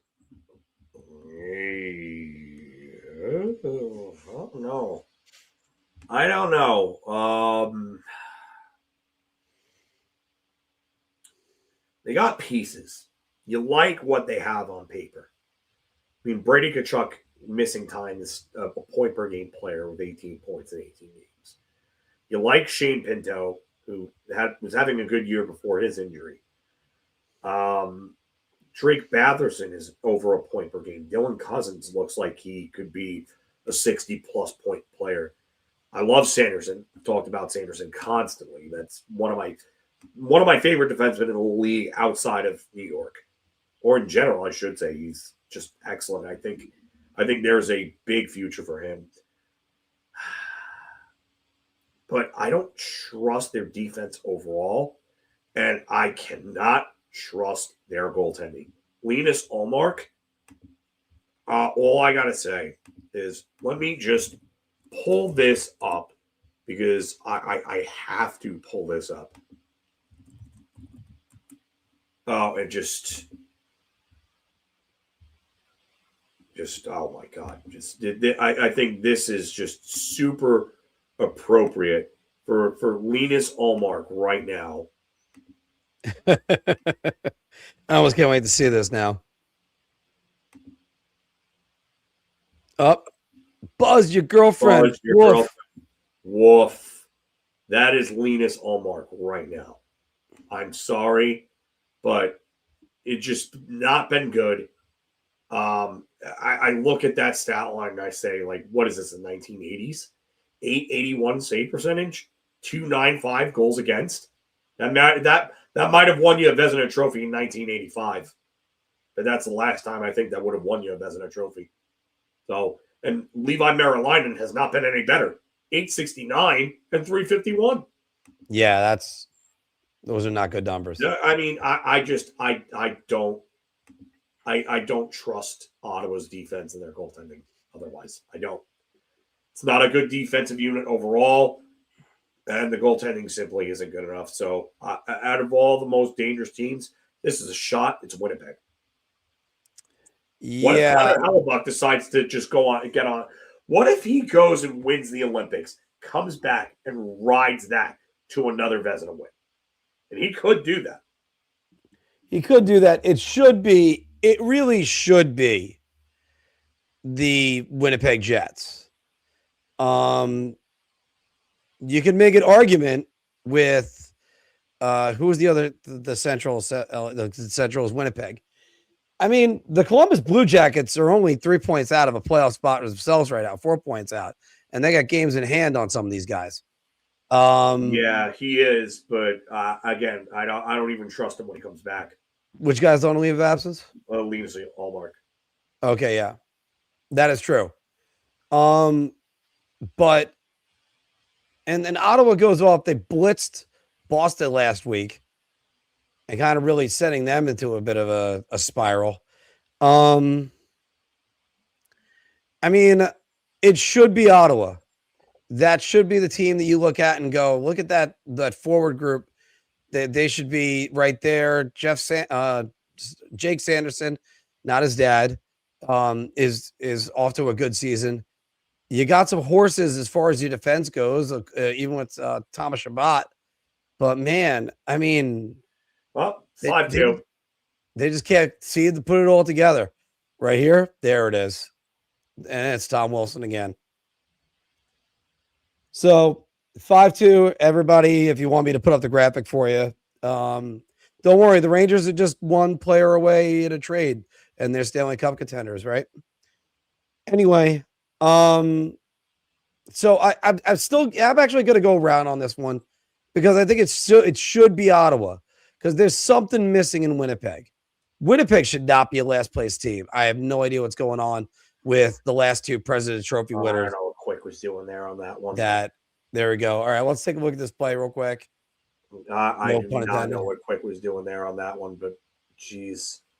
Oh, he's got it there. Mika, nice little strong soft tap. I would love to see Zibanejad gone. This guy, if you want to go DJ, retire, buddy. Retire. Please do us all a favor. Or you could go to the latest NHL retirement home, which right now is the Nashville Predators. And the Nashville Predators, they're 7-3 in their last 10. They're 3 points out of a playoff spot. We left this team for dead as early as 2 weeks ago. Same thing with the Buffalo Sabres, and then they went on a run. But they're 3 points out of the playoff spot, Filk. Nashville should still deal Steven Stamkos. I'm going to buy a round on this. I don't think it's necessarily a hoop, but it's definitely a round for me.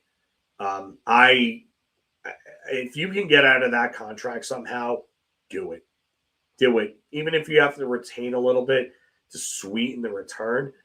I mean, some team that might need additional scoring power play guy, they might take a look at it. They might. So I don't know if I don't know what the return would be. It might not be great, but I think that's addition by subtraction. 5-3 now. That's a bad goal by Lindgren. I think that's Braden Schneider's. But yeah, I do think you get rid of Stamkos, really start rebuilding in Nashville. Go scorched earth. Bring in some pieces to help Matthew Wood and some of the other younger guys out. I wonder if they would entertain a deal for Roman Josi at some point. Oh, that's a bad one, Charlie Lindgren. Oh, yeah, that's a bad goal too. That's a brutal goal. And Phil, If the opportunity arises, yes, make a trade for Steven Stamkos and do it now. I know Stamkos may want to still stay. I mean, who knows? Because maybe he just likes the Nashville area. He's in a unique situation. He's done everything he's needed to do in his NHL career.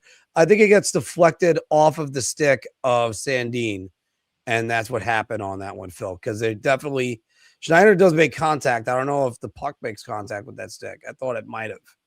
Maybe they changed direction on him right away. But I think one team that should be calling about him right now is his old assistant GM, Matthew Darsh, and the New York Islanders. If they can connect with Steven Stamkos and upgrade that not so great power play that they got, maybe move it up. I mean, that would really help the Islanders. And imagine Steven Stamkos coming to the New York Islanders. I don't know if that's logical, but that would be huge for them. Well, they need help on the power play big time. They do. And So you know what? No Palmieri. So now there's a spot for him to play in your top 6 as well. Yeah. I mean, you could dangle out Jonathan Drouin in that deal right away. Yeah. So at least there's something going back. Plus, he needs salary going back the other way. Yeah, plus like a B-level prospect. Or I wouldn't do a B level for him. Maybe a C. All right. Most, but I mean, I'm not giving up any of my. I don't even know if I would give up Quinn Finley in a deal like that. He's not even one of the. I don't think he's a top 5 Islander prospect anymore. Yeah. Well, let's move on to the Pacific and let's go with the Vegas Golden Knights, Filk. 45 points. They sit second in the Pacific, but if you look at them, 4-11 in overtime. That is absolutely putrid. And you get to the extra session, they're not even playing as a coin flip. They're just losing overtime games. Ugh. So the Knights' overtime record will prevent them from winning the division.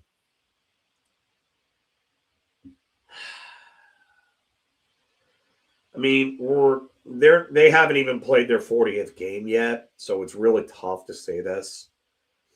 I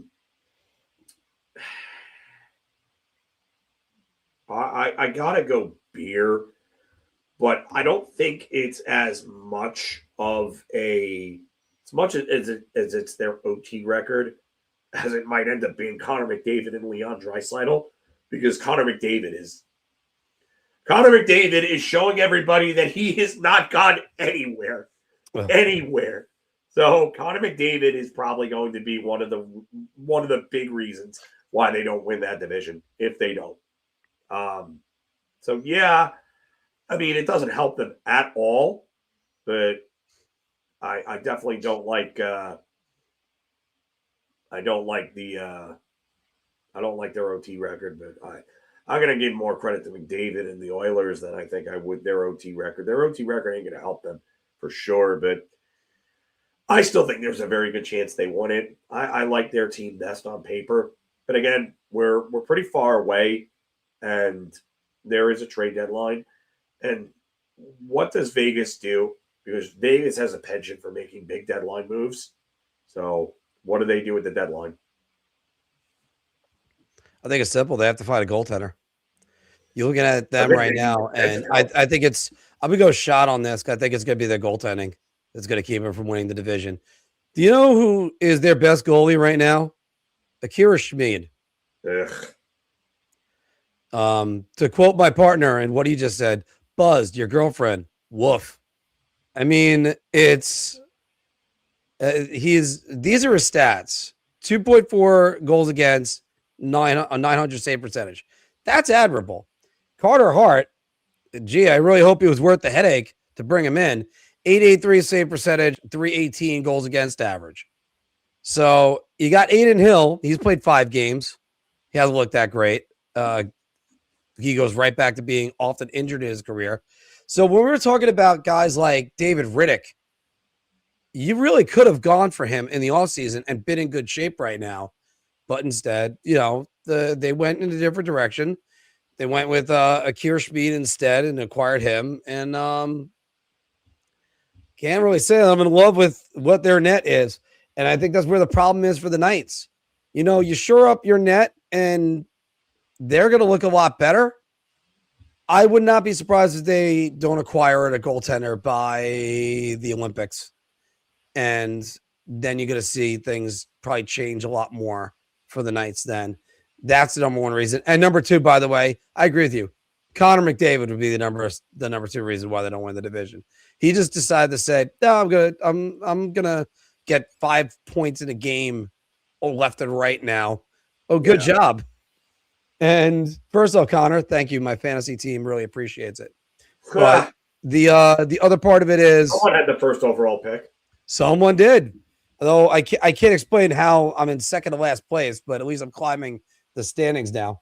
But going back to this, that would be the number. Their overtime record would probably be number 3. You gotta get better on the extra session. And when people want to say, "Oh, well, they're not built for overtime," I don't know how they're not built for overtime with that roster.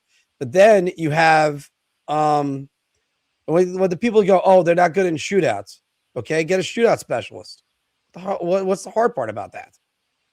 I'll never fully understand sometimes when teams argue about that. Hey, Phil, a quick discussion for you. And let me ask you this first.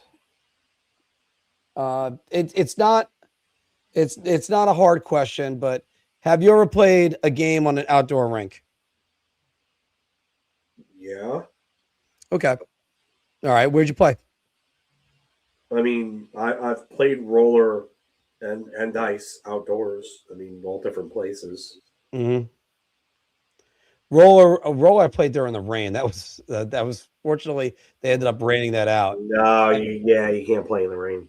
And I played ice in a snowstorm at Morley Park. I thought you were going somewhere else with this. I'm sorry. That's why I was all confused. No, just to do some Winter Classic talk because they're also doing the game in Miami, as we know, in Marlins Stadium, and it is enclosed. So they're doing the Winter Classic in a retractable stadium environment. The rink looks good. If you haven't seen the rink, you saw some of the pictures early on for us in the intro. It looks like it's going to be gorgeous. I'm surprised that they're the Rangers playing right now. Rich, definitely a Long Island guy. Yeah, St. John of God is still a active roller league. One of my friend's sons playing. I actually have 2 friends with sons in there that play in that league. I only live a stone's throw away from the Belmore roller rink that's out there by their school. They have a fun little Sunday morning game too, Belmore. That game. But it's funny because when I used to play at high school, we used to play at Bethpage at the concrete overhang and the chain link fence, and it would get cold outside at that time. I guess it was a global warming or something. Because I remember practicing in negative 15-degree wind chill weather. That was fun. But so what are your thoughts going into this Winter Classic about the game itself? The Rangers are going to get their asses kicked. I mean, what am I supposed to expect from this team? Rangers are going to get their asses kicked. Marchand and Bennett are probably going to do something scummy and hurt one of the guys. I hope Noah Laba's all right because that didn't look good. I don't know. No, it still doesn't look good. Or was the landing? But I mean, at this point, what is there to look forward to with this team? What is there to look forward to? Oh no! Do you know that they're just they're going to be fine. They're going to be a playoff team. Igor's great in the playoffs. Blah blah blah blah blah. I mean, there's so many things I can't help but just say left and right with the Rangers in this season. Just stop. It's just stop. This team is not a playoff team. They're not a good team, and they need to be dismantled. This was the last gasp of the Panarin era. And Tom Wilson they're showing all the highlights of Tom Wilson today. Tom Wilson is laughing at them all the way to a 2-goal game. He had a 2-goal game, not a hat trick, right? I believe, 2-goal wasn't a hat trick. Yeah. No hat trick. Justin Sauter, if I had 2 as well. Yeah. Doing an empty netter. And James is saying right here that the Winter Classic normally played outdoors, people played indoors. Is that just a regular hockey game? In a way, yeah. But this is a chance for 30,000 people to actually fill that stadium for one, and for people to see the New York Rangers and the Florida Panthers. This is the Florida Panthers' first ever outdoor game. I can't believe that in their time. I thought this would be the first time, Phil, that the defending Stanley Cup champion would be in a Winter Classic, but that happened before with the Detroit Red Wings, the second Winter Classic, the one at Wrigley Field. This is where the venues tend to now. The venues are more the showcase for the outdoor games. I think that this is going to be a fun outdoor game once we finally get there. I really wish for 24/7 Road to the Winter Classic to come back. I know that they have it on the TNT side, but make it an hour and not a half an hour, and let the HBO guys do it. Yeah, it hasn't been good since it left HBO. Right. Like it's back on TNT, which is owned by HBO. Just let HBO do it. Like HBO did a phenomenal job. Not doing it again. The what? Why is Leif Schreiber not doing it again? Yeah, I know. Like, what is he doing now? He's just. I mean, I loved Ray Donovan. Ray Donovan was great, but get that man back. He has a voice for it, kind of like Morgan Freeman. Morgan Freeman just has a voice for that type of stuff. He is probably the best narrator for it. I would have actually maybe even get Liam Neeson to do it. Liam Neeson could do it. But there's some other great voices that are emerging right now. You know who's a big hockey fan that probably would have done it, and he's doing a million things right now? John Hamm. John Hamm is another John Hamm's a huge hockey fan. Yeah. So they could have done that. It doesn't have to be Liev Schreiber. I mean, a friend of mine used to be a valet out on Long Island. He has so many stories about Liev Schreiber. But as far as it goes, I don't miss Long Island at all. I'm here and I want to get the hell out of it. So yeah. I got my issues with Long Island too, but I don't know. It's not where I'm going to be buried. I know that, but it's, it is a lot of my home. It's just, I got a lot of things to say up in the air about it. So I'm not going to completely diss Long Island either, but I've loved my time here. Let's get to Big Apple Hockey Pick'ems. I've got a gut feeling. You want me to do two things? Yeah, well, that's just like your opinion, man. Now shoot! And welcome back, everybody, to Big Apple Hockey's Pick'em segment, where we're just going to give a couple choices, and we're going to have to pick one. You guys could still play along with us. Phil, this was a late edition. I threw this one in just for the sake of just throwing it in. Let's look at the last two Canadian teams to make the Stanley Cup final.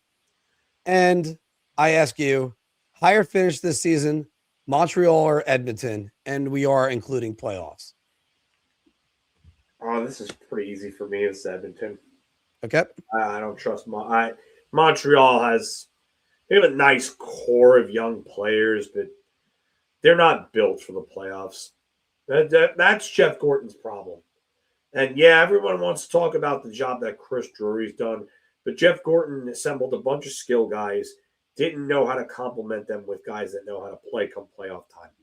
And that's what's going on in Montreal. You have your Demidovs. Suzuki is a guy that you can win with, but your Caulfields, your Demidovs, those other guys that they have on their team, Slavkovsky, like that. Those are not playoff type players. I'm sorry, but it's you know what? I don't see it in Montreal. They're going to have to do some work to that core in order to get them to the level that they need to be in order to win a Stanley Cup or get really close to it.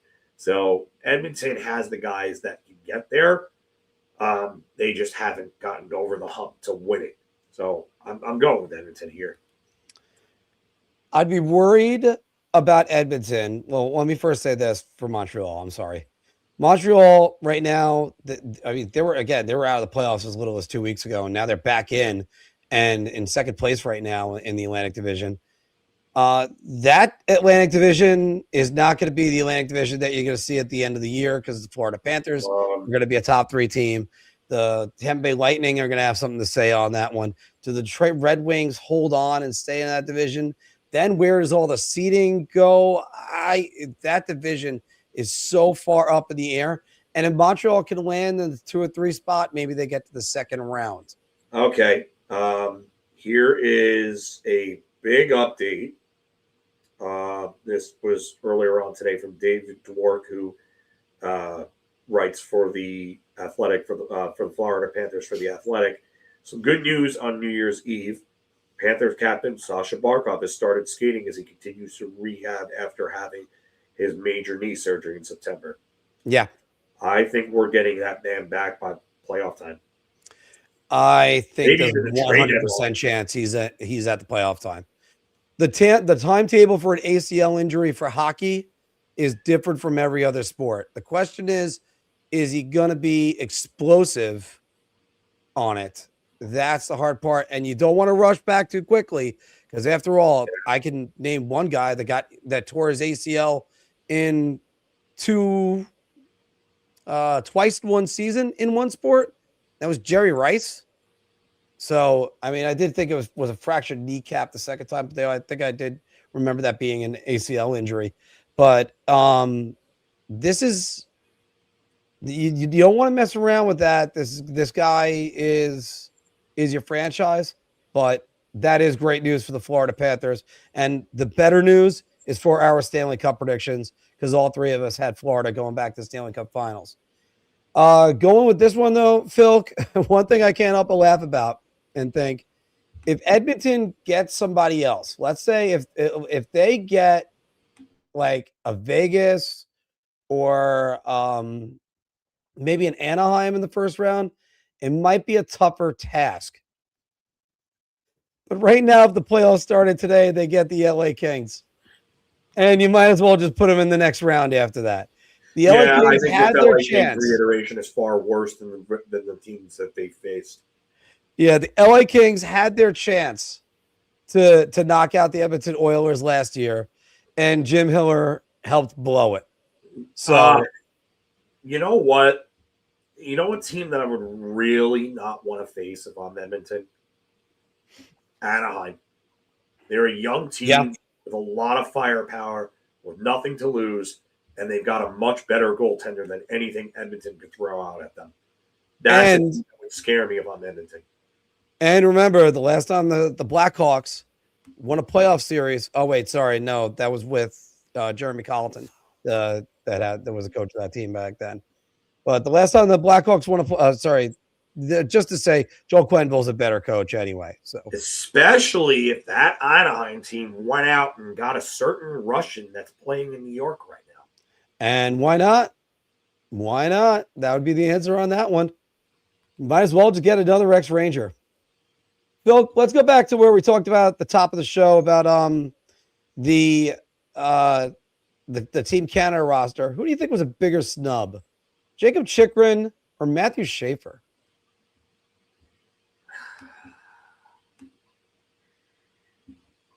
It's tough for me to not say Jacob Chikrin because of the fact that he's the senior. He has 15 goals and 30 points in 39 games. He's having a hell of a year. Like, he's going to have a career year. Like, he's on pace for 40 goals. Like, if he becomes the third defenseman in NHL history to record a 40-goal season, that would be insane. Not that I think that's going to happen, but that would be insane. But he has a distinct possibility to become the second 30-goal scorer since Mike Green. And that would be the third since Kevin Hatcher in 1993 for defenseman. You did say second since Mike Green, right? Yes, because Eric Carlson did it. And Kel McCarr. Oh, yeah. Oh, yeah. That's right. I forgot about McCarr having a 30-goal year. That's a big one. Yeah, 30 goals last year, 92 points. But I think Chychrun, for me, is having a great season. I gotta go with Matt with this. That last part about Schaefer is pretty accurate. He would have had to have had a Leach 92 season to really crack Team Canada with the depth that they have. But it's Chychrun for me. Chychrun, Seth Jarvis is not as much of a snub as Stop. That's a bit of a homer pick right there. Seth Jarvis is a good player, but Jacob Chychrun is having a far better season as a defenseman. Seth Jarvis has 29 points in 34 games. He's not even a point per game player. Jacob Chychrun is on pace for 70 plus points and 30 plus goals as a defenseman. So let's be realistic here. It's Chychrun is one of the biggest snubs on any roster right now until we see the others. So, but I would have loved to have seen Schaefer. Seeing a young kid come in and fit in on that roster and what he could do with his skating and give them yet another incredible puck mover, that would have been funny. I don't care about PK because penalty killing, there are certain guys that are brought in for certain things, and Seth Jarvis ain't any better than that than Anthony Cirelli is, and don't tell me otherwise. Well, Anthony Cirelli, Sidney Crosby is also a penalty killer. Brad Marchand is a good penalty killer. He's been one of the most deadly shorthanded players of the last 10 plus years. And nobody's not saying that Seth Jarvis isn't quality. Isn't good, but he could have been on Team Canada. You're trying to tell me that he's a bigger snub than Chychrun with what Chychrun's doing? Sorry. Chychrun's got 15 goals as a defenseman. He has, as a defenseman, 4 less goals than Jarvis does, and he has 1 more point than Jarvis does. Well, my question then would be, do they know something about the Jarvis injury that we don't? So, Jarvis, listen, if Jarvis... I agree with you on that one. Jarvis and Bedard were healthy, Jarvis wouldn't make the team over Bedard. I think that's an interesting conversation. I don't think it's a conversation. But Bedard was on pace for over 100 points. You're not picking Seth Jarvis over Connor Bedard. I would have loved to have seen either Matthew Schaefer in the press box just absorbing all this. I wouldn't put Seth Jarvis on there over Mark Scheifele. I don't care. I agree with you on that. Bedard being good defensively. There are other players on that team that are good defensively. You don't need Connor Bedard for his defense. You need Connor Bedard because he's one of the best snipers in the world, and it was on pace for over 100 points. Stop. You're not putting together a team of Steve Yzermans. And Steve Yzerman, which one? Pre-Bowman or post-Bowman? So take your pick. Yeah. So yeah, I would have loved to have seen Matthew Schaefer getting the Olympic experience. Just the experience. He doesn't have to even play any games, but I mean, that's what this would be for. At least a good thing, help him progress. But no, it's Jacob Chychrun. I have had so many things I've said about Jacob Chychrun. Jacob Chychrun finally deserved to make Team Canada, but when you got guys like Drew Doughty there, he's a legacy guy. You got. There's a lot of guys that Thomas Harley that was coming up. I mean, he was their first man up for Canada last year. That's why it's important to play all these international competitions whenever you can, because they remember that. All right. Who would you leave off the Team USA roster? Adam Fox or Noah Hannafin? Noah Hannafin for sure. A lot of people said Adam Fox had a bad Four Nations, or he was exposed in the Four Nations. You want to know why he looked as bad as he did? Because he's trying to drag Noah Hannafin to be something more than what he was. Noah Hannafin is a nice number 4 defenseman in the NHL. Mm-hmm. But he is not national team worthy. He's just not. And he hasn't been. He's never has been. And he shouldn't have been on that roster. But Adam Fox has shown with a capable defensive partner, hi, Vladislav Gavrikov, hi, that you could be, or that he could be rather, one of the best defensemen in the entire league, which that pairing was by both the eye test and the analytics. That was one of the highest rated defensive pairings in all of the NHL this year. And the eye test would agree with it. So, yeah, Adam Fox is absolutely not the guy they should leave off. It should be Noah Hannafin if it comes down to the two of these guys. So, I don't know if I got the proper nicknames to go with this for one of them, but I'll say this. I'm leaving off Noah Hannafin first. I would love it if Mike Sullivan takes to him, brings to Italy, Quinn Hughes and Jacob Slavin. That's the pairing I don't have a nickname for. Your second pairing, Werenski and Jones. Call it the Columbus pairing again, however you want to slice it. And then you go to the Long Island boys and have Fox paired with Charlie McAvoy. I think one of them because they're both right side. Yeah, they're both righties. One have to play on their offside. You'd have to change around my nicknames. Who cares? Bring that 6. I'd be comfortable with that 6. And that would be much better than bringing Noah Hannafin. I agree with you 100%, Phil. He was the weakest link last year for USA on defense. And that's where I would leave him home and bring Sanderson. And they're probably going to end up selecting him because he's a veteran, blah, blah, blah, blah, blah. No, it's just, no, it should be, Fox should go. Fox was having an outstanding season, and you can't even say it's a system because the coach that he plays for is the one that runs the system, and he was over a point per game. So there you go. Yeah, the latter two should not make it, and Adam Fox should. JT Miller, not even injury aside, has not been good enough. And Vincent Trocheck was clearly out of his league of the Four Nations.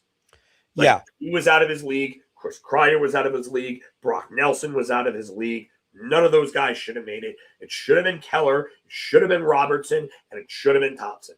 Well, Keller did make the team, right? Four Nations?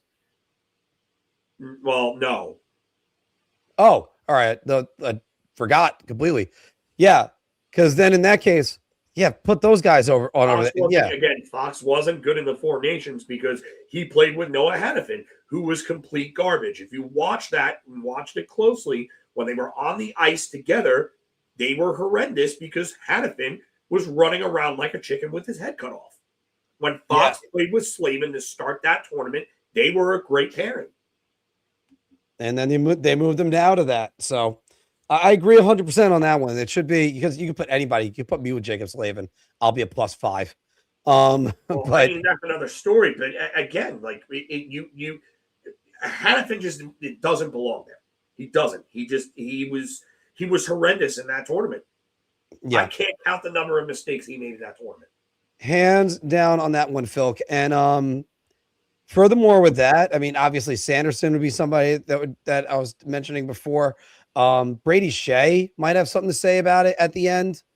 But then you look over at the forwards, Thompson, Robertson, those guys both should make it. You're going to have Cole Caulfield, who's really making a name for himself right now. There's a lot of good guys. I mean, we didn't even talk about Brock Faber in this entire segment and how good of a defenseman he's been. So the U.S. they're stacked on defense. They don't need to worry about it. So that's why I know Hannafin, you can watch. Don't worry. It's good for you. So Phil, I do have to ask this question. Who is your favorite going into the Olympics, USA or Canada?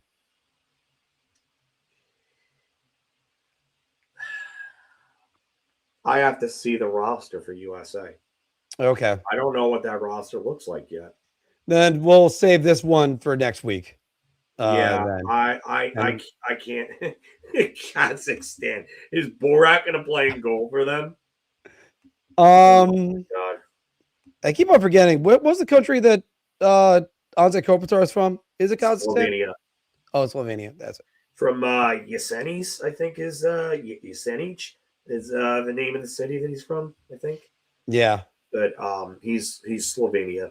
But all right. Well, all right. So Filk, this is one of yours. Better hockey stick remake, the Eastern Synergy or the TPS Response? Oh, this is interesting. Bauer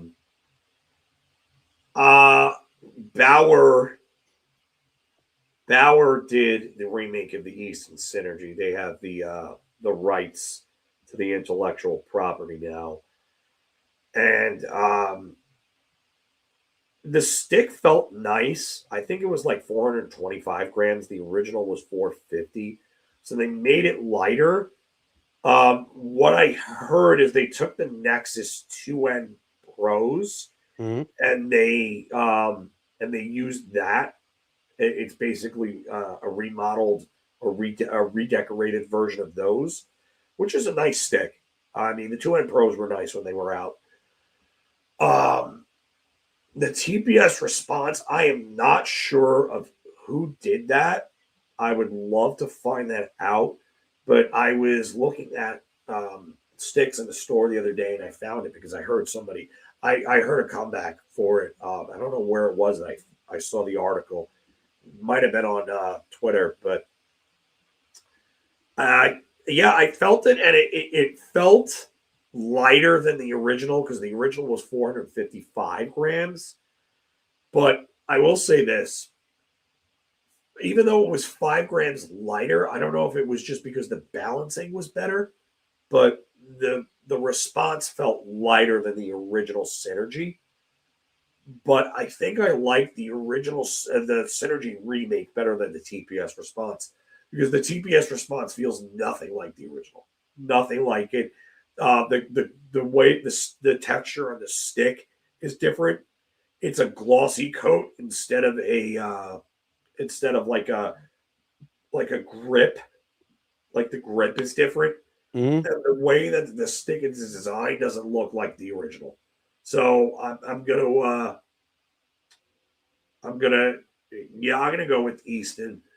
Guys, really, let's stop talking about politics in the chat, please.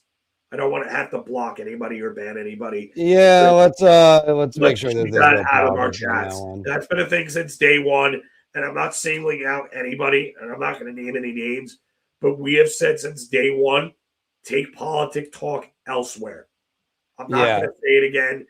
We've said this from day one. We're just gonna move on from there, boys.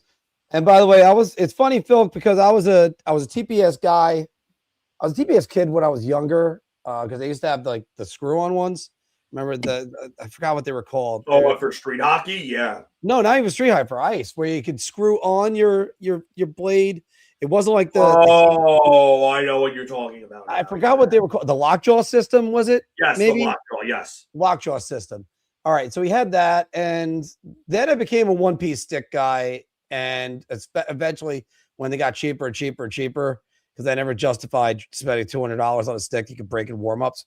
But these have been the new ones have been pretty good. I've been using now. I don't know which one, the Eastern Synergy or this one, because I've been using the Bauer ones the entire time. So I wish I could give you a better response on it. So I guess I'd have to go with TPS. So that's what I used to always have.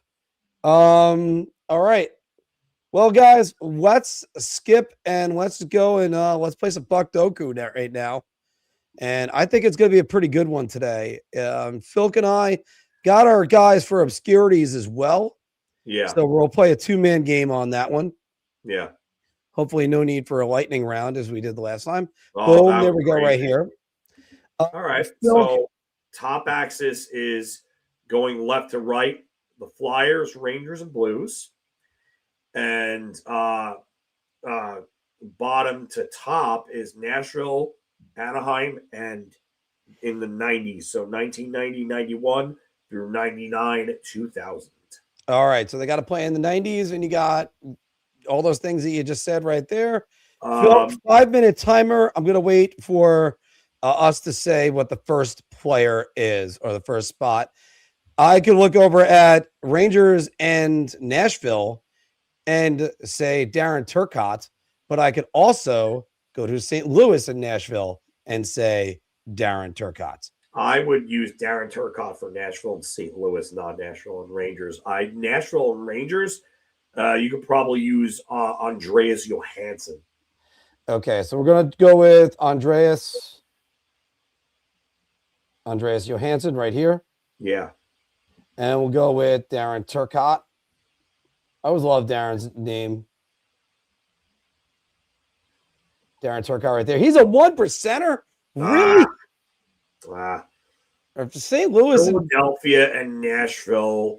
I think I have somebody for that.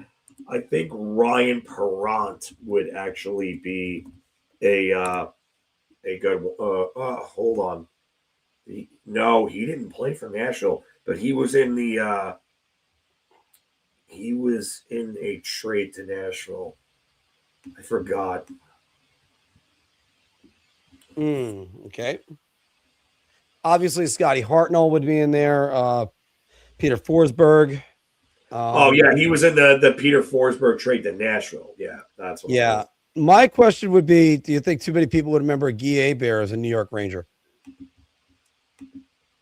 Yeah, I wouldn't do that. I would go Dave Karpa instead. We'll go Dave Karpa right here instead. Emerson Edom would have been another one, but we'll take a look at that shortly. This one right here, Terry Yake is another guy I'm thinking of.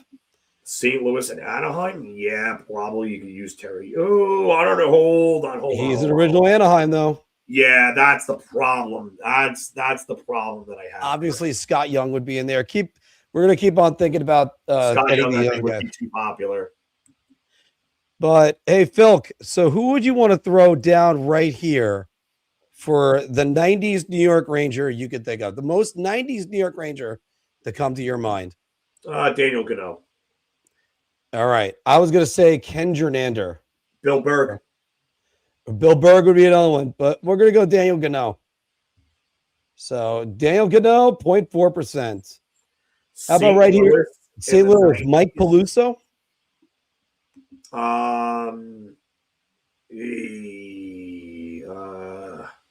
Lubas Barteshko. I think he played in 90. I think he might have Lubos Barteshko. I think played in 99, 2000. I think he was on that President's Trophy winning team.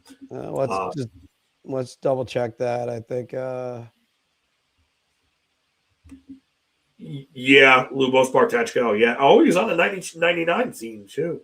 Yeah. Lubos Barteshko was a good one. Yeah. Yeah.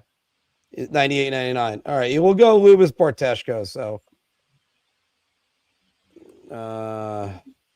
As I could get the spelling right. Lubos. James, well, I don't know what happened there, James, with that. We'll talk about that in a little bit, though. What do you got? What happened with Brandon Tierney and Sal Licata on WFAN? I don't know what happened with that. Oh, I don't know. I didn't even hear about it. But I don't really pay attention to sports talk radio anymore in New York. I just because we're better than them anyway. I agree with that. St. Louis and Anaheim. Definitely not Yake because Yake is an original. Yes. Yeah. And he ended up going to St. Louis afterwards. Would that be still Bill Holder? Or no, Bobby Dallas would be the easy one. But Bobby Dallas, yeah, you could go with Bobby Dallas, I think. All right. We're going to go Bobby Dallas right here. Did he play in St. Louis? Yeah. No, I don't think so. I don't think Bobby Dallas played in St. Louis.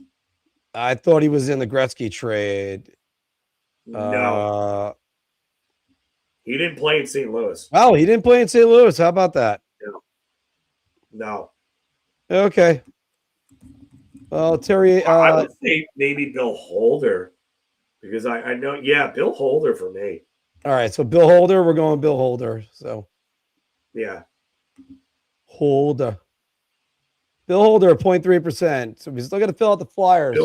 Philly. All right, so actually, I was gonna use this guy right here, but does he fit any of the other ones? Michel Petit. Michel Petit did not play in Nashville, and he did not play with the Ducks. So Michel Petit would go right here. That's when he was a Flyer. Yeah, you could always put Michel Petit there. All right, we still got these two to fill out, and 40 seconds. Would Jason Moore never played for the Flyers, right? No, he never played for the Flyers. Greg DeVries never played for the Flyers, and he never played for Anaheim.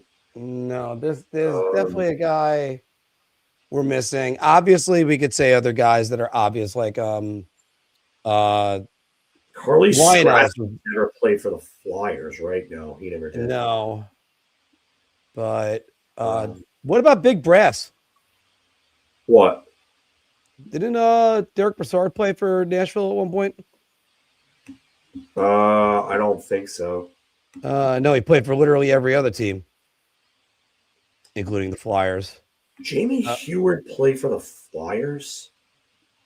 No, he didn't. No. I was about to say, I know he played for Nashville. JJ Daigneault, I think, fits. JJ Daigneault does fit this. JJ Daigneault always fits. Yeah. And he fits for both slots. That's right. He fits for both. Right, but we're having trouble here, so I'll wait to go Daniel here. JJ Daigneault. He's a 1%er. And then Anaheim and Philly. That's a tricky one. That's where did Bobby Dallas fit that one? Well, it did fit that one. I believe Michel Petit did. Oh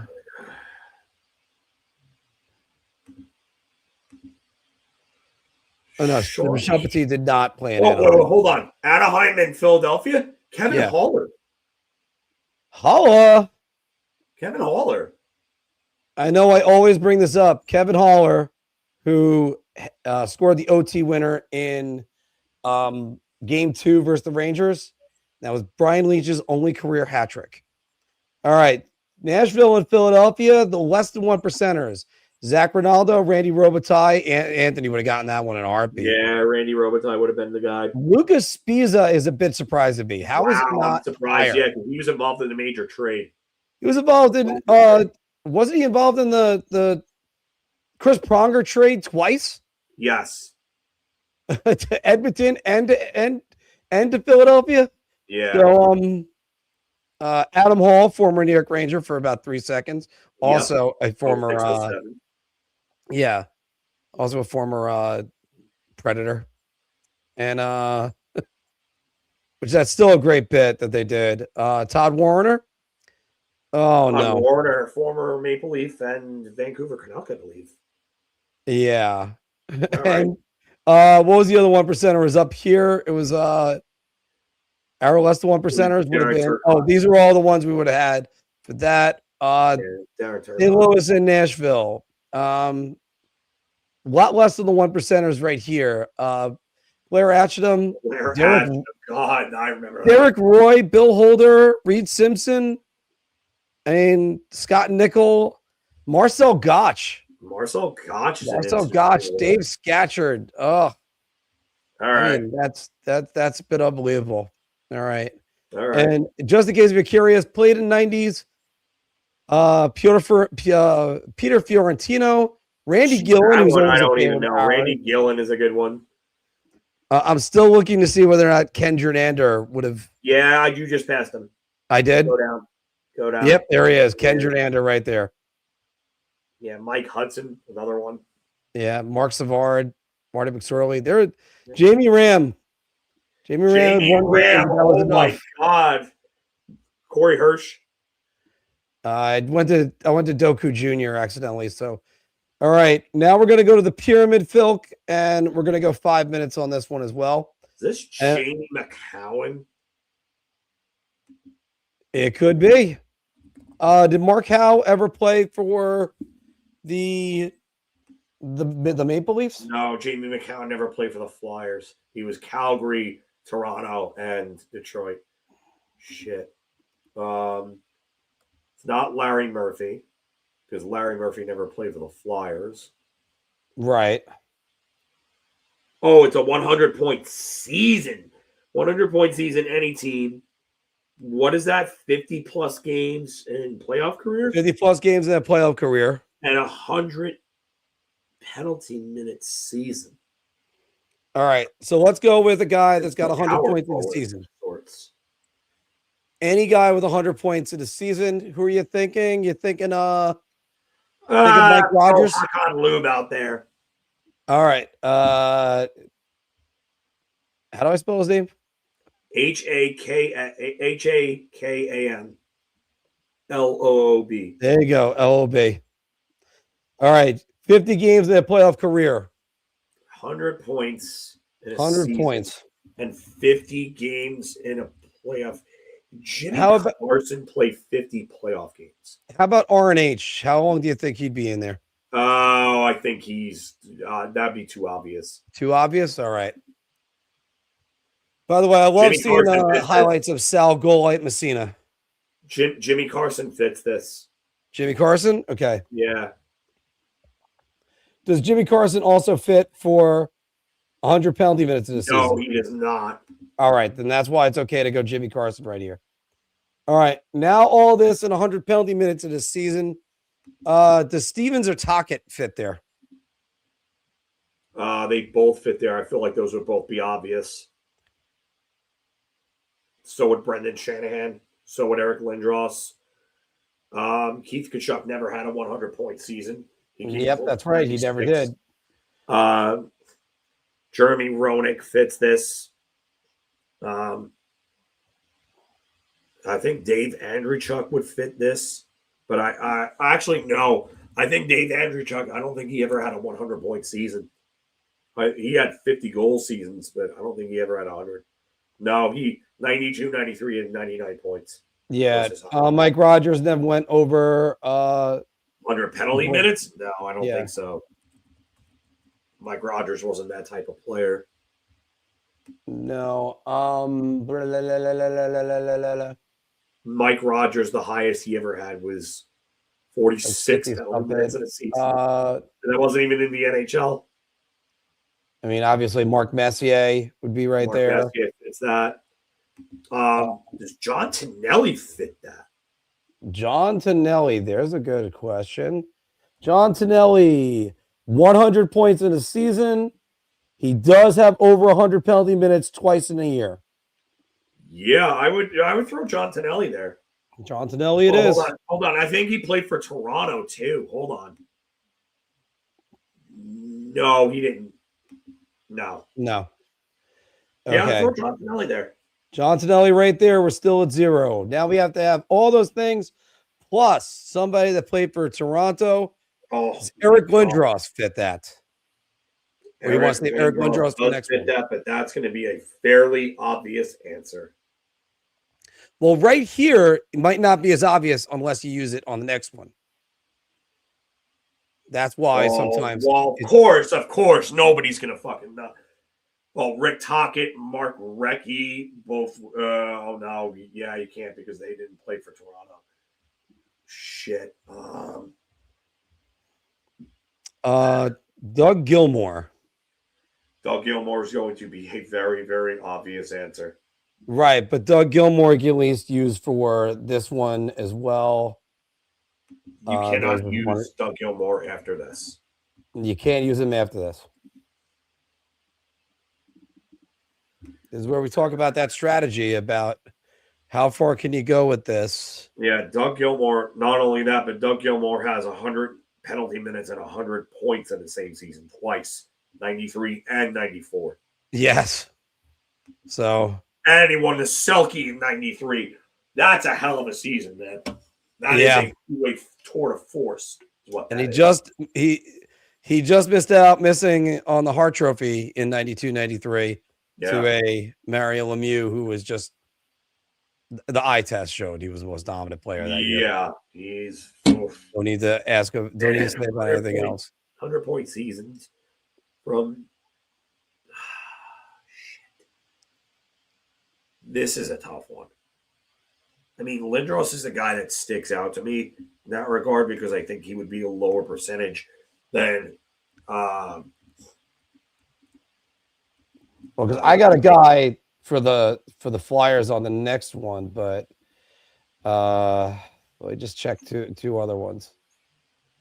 I know he's got 100. He's got over 100 penalty minutes. Yep, there he is.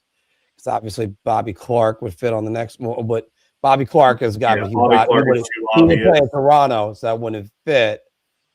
There is a guy, I'm pretty sure he played in Toronto at one point in his career.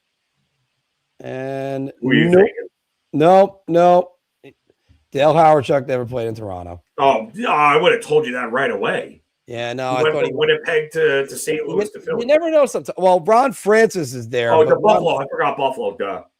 Yeah. Ron Francis is there, but I don't think he had 100 penalty minutes in the season. No, never did. No, I don't know. No way.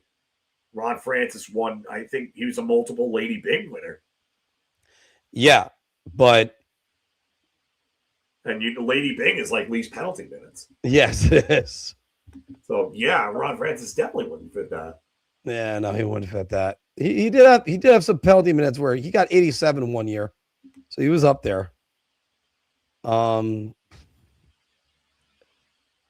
hard part is trying to throw Toronto in there because I think you have to go Doug Gilmour.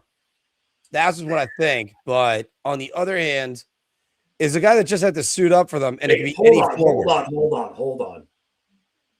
I think I might have somebody because I actually forgot that he played there. Joe Thornton. Okay, and we are over our 5 minutes now. So Joe Thornton. Wait, hold on. Let me see something else. Did Frank Mahovlich ever have 100 penalty minutes in a season? And by the way, Joe Thornton did get over 125 penalty minutes. Sorry, 100, and he got over 100 points. Has all the playoff games, and he does have 100 and so penalty minutes in a season. Those are actually his Boston years. When he went to San Jose, he dropped his penalty minutes almost by a half.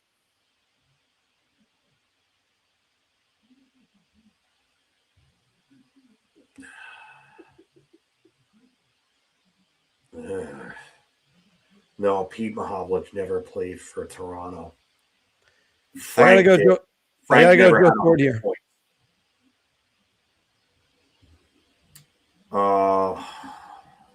Although it could be any forward. Any forward. Did Andreychuk ever get over 100 penalty minutes? Yes, but he never had 100 points. Never had 100 points. Okay. It was I know Wendell Clark never had over 100 points. And he probably would have done it in 93 had he not been traded to Toronto and had to play for Pat Burns for the rest of that year. Because that LaFontaine, Andreychuk, McGillney line was unstoppable that year. They were unbelievable together. That might be one of the best lines I've ever seen. I'm trying to think of just a guy that was sort of tough as nails that would fit on all these. But Phil, keep it going. I would have to say Joe Thornton. 34. I think you might end up being the guy because we'll see about that because hold on. Lindros, we said, right? How obvious of an answer would Glenn Anderson be? Because I think I'm pretty sure Glenn Anderson had 100 penalty minutes in a season. I know he had 100 points. He made it to 102. Unbelievable. So, all right, Phil. That might have been it. You want to go Glenn Anderson? Well, I already put in Thornton. because I got tired of waiting. Oh, you put in Thornton. What? Yeah, What is there anybody but Lindros that you can think of right here? I mean, Michael Renberg never had 100 points in a season, right? No, his highest was the rookie year. He had like 80. Yeah. 94.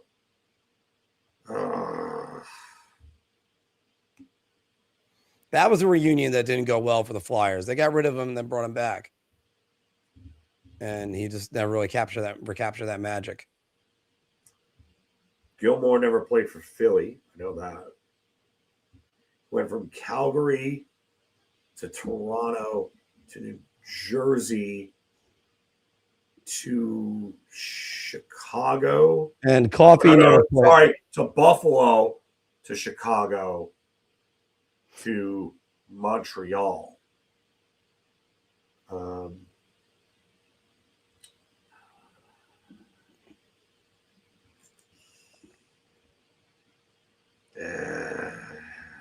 This is riveting television. That's the reason why we need to start doing these a little bit faster. For you guys. Yeah. I mean, you might have to go Lindros because I don't know if there's any other guys. All right. Lindros. And then who we say for this one? Who the hell played for all three of these teams? All three of these teams. They would have done this. I don't know. I honestly don't know what the answer is to this. I mean, I thought Mark Howe, but then again, I think Howe had the points. No, he was defenseman. Who could it possibly be?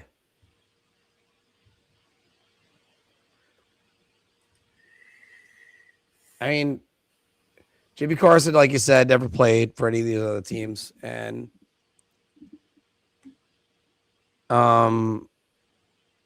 who are they referring to here?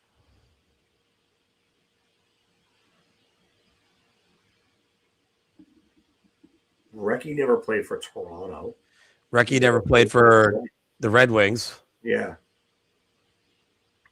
I have no idea who they could be referring to. I can just put it any name, blow it, and then we can find out. Yeah, because I don't know who fits this. All right. So just to say, for the record, because I can't even think of anybody that does it. Yeah. Here we go. Let's blow it. All right. Sittler? Daryl Sittler played for Detroit. All right. It was either, by the way, our choice was either Sittler or Woodrow. All right. So they boxed you in on this one, Phil. And Anderson. Gardner fits that. Oh, Gardner did play for the Leafs. That's right. Yeah, for the Glenn Anderson trade. Yeah, the one we all hate. I just didn't know Mike Gardner got to 100 points. It's funny, by the way, Mark Messier, most popular answer right there. And I was like, you could use him in there. No. I just didn't know Mike Gardner had 100 penalty minutes in the season. Sidney Crosby having 100 penalty minutes in the season is a bit of a shocker. Crosby, I could see. Or even Sergei Fedorov. Penalties. You want to do obscurities? Well, let's do obscurities. Okay, we're going to do a quick round of obscurities, everybody. All right. And you know what?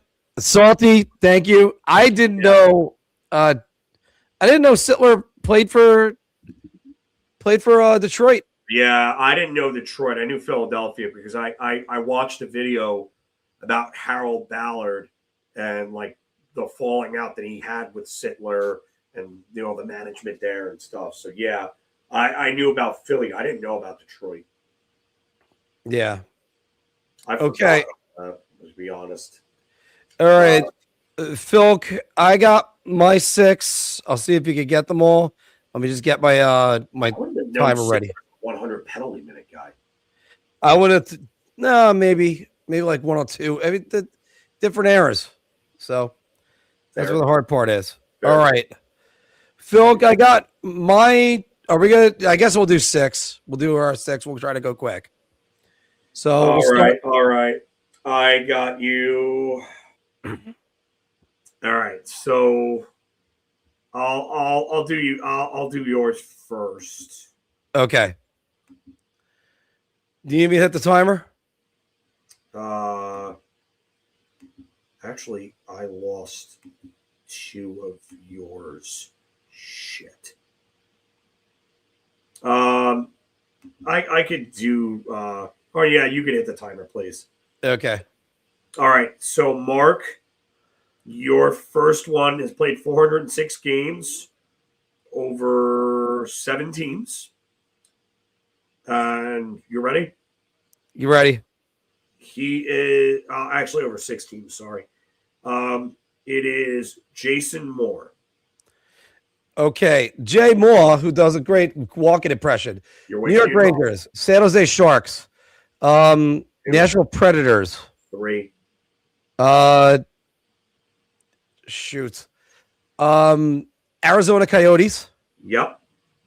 How many more? 2 more. Okay. Minnesota Wild. No. Okay. And fuck. I was out of time.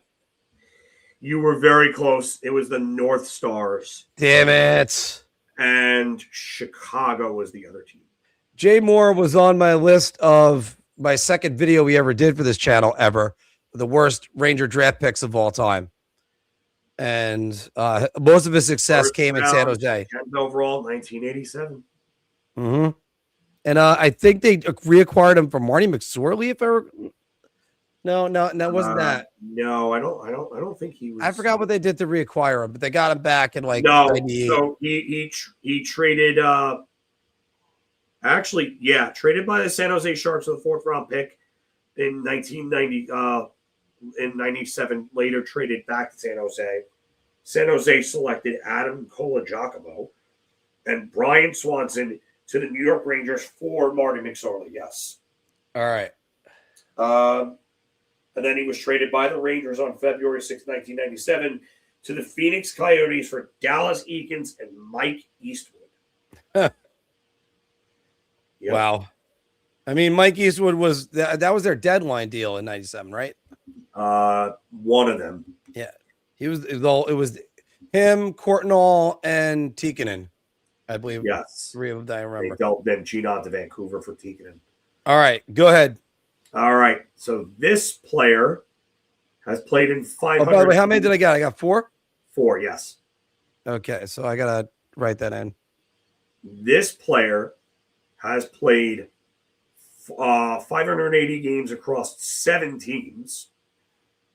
He is Todd Simpson. Todd Simpson, Buffalo Sabres. No.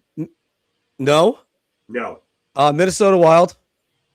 No. Calgary Flames. Yes. Okay. Edmonton Oilers. No. New York Islanders. No. Oh. Boston Bruins. No. New Jersey Devils. No. The Dallas Stars. No. Oh boy, and I'm only gonna get 1. All right. So your time ran out? I thought Todd Simpson was. He's got to be St. Louis Blue then. No. So you got Calgary, but you missed Phoenix, Florida, Anaheim, Chicago, Ottawa, and Montreal. Ugh. All right, so I'm up to 5 right now. All right, Phil, go ahead. The last one in my first 3.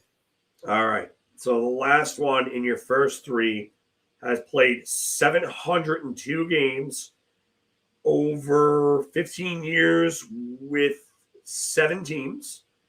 It is Steve Leach. Oh my goodness. Boston Bruins. Correct. Buffalo Sabres. No. Montreal Canadiens. No. Hartford Whalers.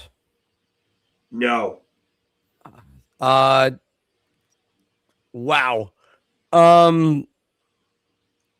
Atlanta Flames. No. St. Louis Blues. Correct. Detroit Red Wings. No. Chicago Blackhawks. No. Was hoping I got that one in at the end. No. So you got Boston and St. Louis, but you missed Washington, Pittsburgh, Carolina, Phoenix, and Ottawa. All right, so that got me to 5. That got me to 7. I only got 2 of those. 2 of those, yeah. Okay. The fact that I even got 2 on Steve Leach, I'm impressed. I'm disappointed at Todd Simpson. That's the one I really should have remembered. That was a big miss. That's a big whiff. I think you're going to do well on these that I compiled for Anthony Filk. So okay, this is because I think you're really going to do well on the second three that I have. Okay, right. Ready? So you want me to get the timer? Yeah, you can do it because I don't want to look down at both. All right, hold on. Give me 1 second. Okay, I'll say it when I'll start it when you do the player. Yeah, when you hear the first name. Okay. Phil, your first guy played 877 games in the NHL. He played for 4 teams. His name is Vernon Fiddler. Nashville, Dallas. 2. Chicago? Nope. Montreal. No. Arizona. Yes. So that's 3. Yep. One more.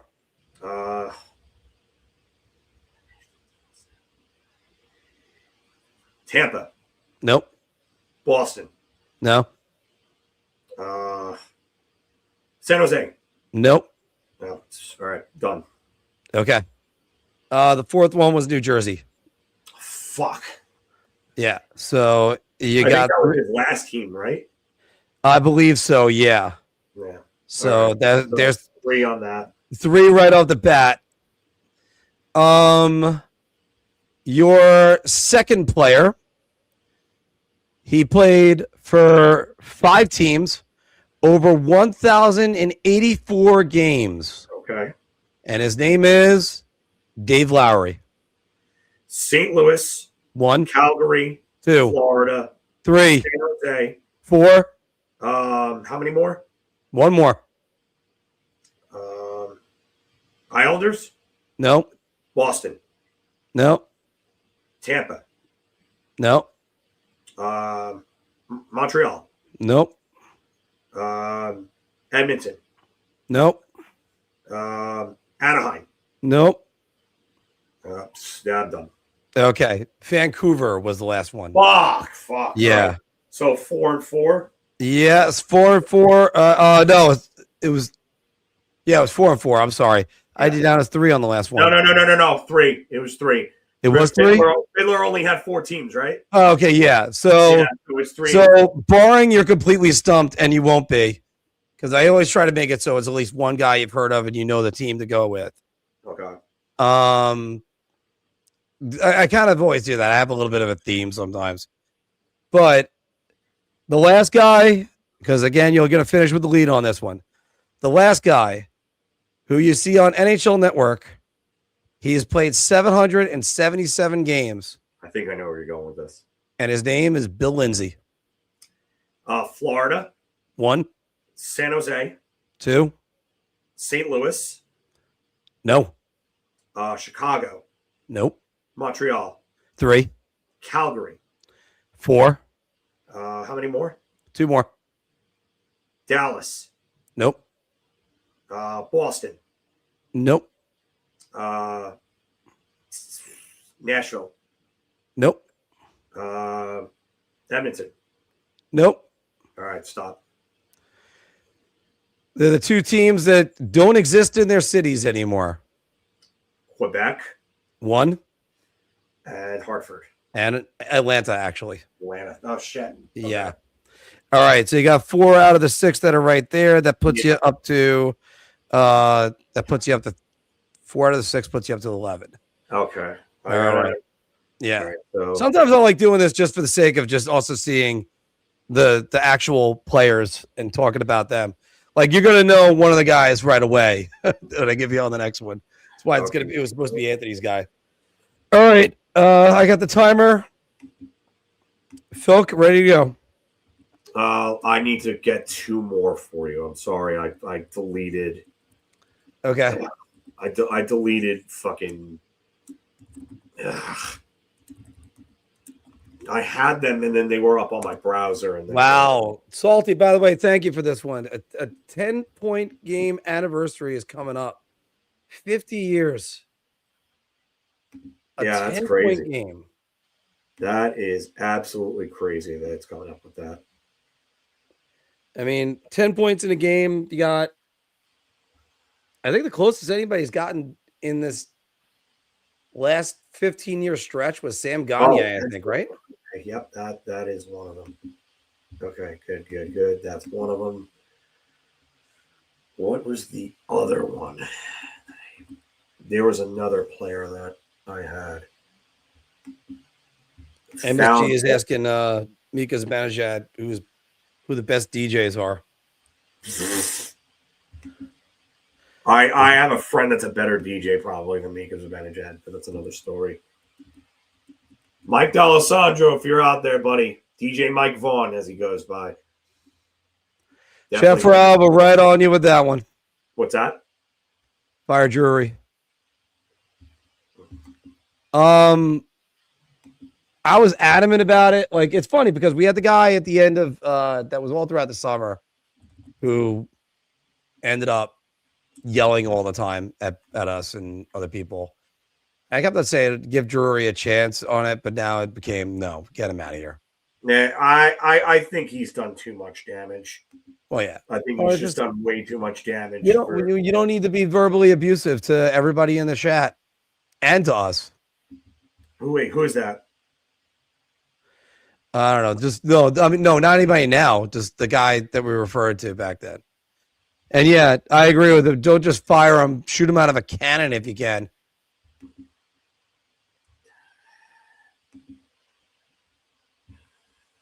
No, he's that one before.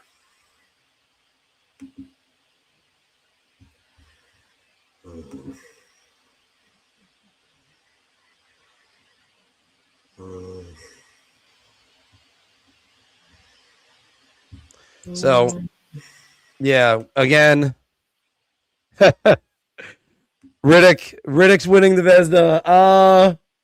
No, but he might be a reason why Sorokin might be up there for Vezina Trophy votes. All right, I've got 3 for you, Mark. You got 3 for me? All right.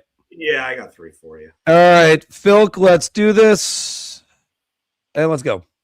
All right, so your first, where the, oh, there it is. Thanks for reminding me. I have to tell you the number of games. Yeah, the first one has played 511 games over 12 years with 2, 3, 4, 5, 6, 7, 8, 9 different teams. He is Jim Cummins. I have absolutely no idea who this is. Wow, really? The National Predators. No. Okay, Arizona Coyotes. Yes. Okay, that's 1. Pittsburgh Penguins. 10 seconds. No. No. LA Kings. The stop, and I'm gonna see. No, LA was not one of them. Okay, I got 1. So it was Chicago, Ducks, Tampa, Detroit, Colorado, Montreal, Philadelphia, and the Islanders. Well, we had a good run the last time around, but this one I'm getting absolutely butchered. Okay. So, all right. So what do you got for the next one? Second one. Your second one is going to have, he has played 831 games over 6 teams and over 16 years. He is Jody Hull. Jody Hull. He played for the Florida Panthers. Correct. The New York Rangers. Correct. The Ottawa Senators. Correct. St. Louis Blues. Nope. Chicago Blackhawks. Nope. Detroit Red Wings. No. Atlanta Thrashers. Nope. Winnipeg Jets. Nope. Time. All right. So you missed Ottawa. No, I got Ottawa. Okay. No, sorry. You got the Rangers, Ottawa, and Florida. So you missed Philadelphia, Hartford, and Tampa Bay. All right, yeah, that's the one. Philadelphia is the one I really should have gotten. This one I think you're going to do better with. I'm not sure if we've used him before or not. So this one has played 364 games over 11 years with 8 different teams. And he is Joel Bouchard. Joel Bouchard. Calgary? Yes. Edmonton? No. Nashville? Yes. Rangers, Devils, Islanders? Yes. Yes. Boston Bruins? No. Oh, balls. Tampa Bay Lightning? No. You have 3 teams left. 5 seconds. There's a Western team out there. Time. So Vancouver Canucks. Calgary, Nashville, and the 3 metro area teams that you were good on. You missed Arizona or Phoenix. You missed Pittsburgh, and you missed Dallas. It was that. It was. I think I went Philadelphia instead of saying. Oh no, I went Boston instead of Pittsburgh. So that's where the problem was with that. Yeah. All right, so at least puts me in a respectable 16. It's not the best. It's not the worst. Phil, you should pass me within the first 2, if not more than that. I got the timer ready to go. Okay. I have to laugh because you mentioned him earlier. So I'll start with the first one for you. Ready? Okay. He played 453 career games for 6 teams. The name, Todd Warner. Toronto. 1. Islanders. No. Vancouver. Yes, 2. There's 2 more. There's 4 more. Boston. No. Dallas. No. St. Louis. No. Calgary. No. San Jose. No. Florida. No. Chicago. No. Time. What? You only got 2 out of that. I thought you were going to sweep this one. Oh, Toronto God. and Nashville is what you got. No, I said Vancouver. He wasn't in Oh, Vancouver. sorry, Vancouver. Vancouver was the other one. Yeah. So Nashville, you missed. Philadelphia, you missed. Phoenix, you missed. Tampa Bay, you missed.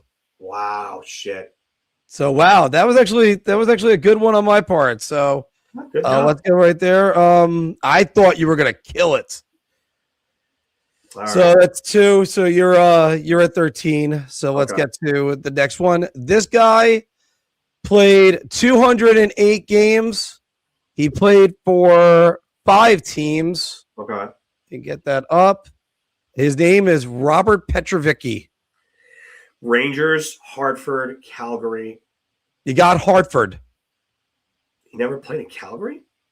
Never played in Calgary. St. Louis. There's 2. Boston. Nope. Philadelphia. Nope. Tampa. Nope. San Tampa, Jose. you got 3. Tampa. I mean, San Jose, sorry. No. San Jose. Vancouver. No, that is time on that, but you did get Tampa. I don't want to make sure that's clear. So you got the 3. That actually ties you with me right now, I believe. All right. And you still have this last guy who you're going to win because you're going to win this one. I guarantee that. All right. So obscurity is most points for today. There we go. So this is just a little bit more for fun, Phil. This guy played 711 games in the NHL. Okay. And his name is Mark Janssens.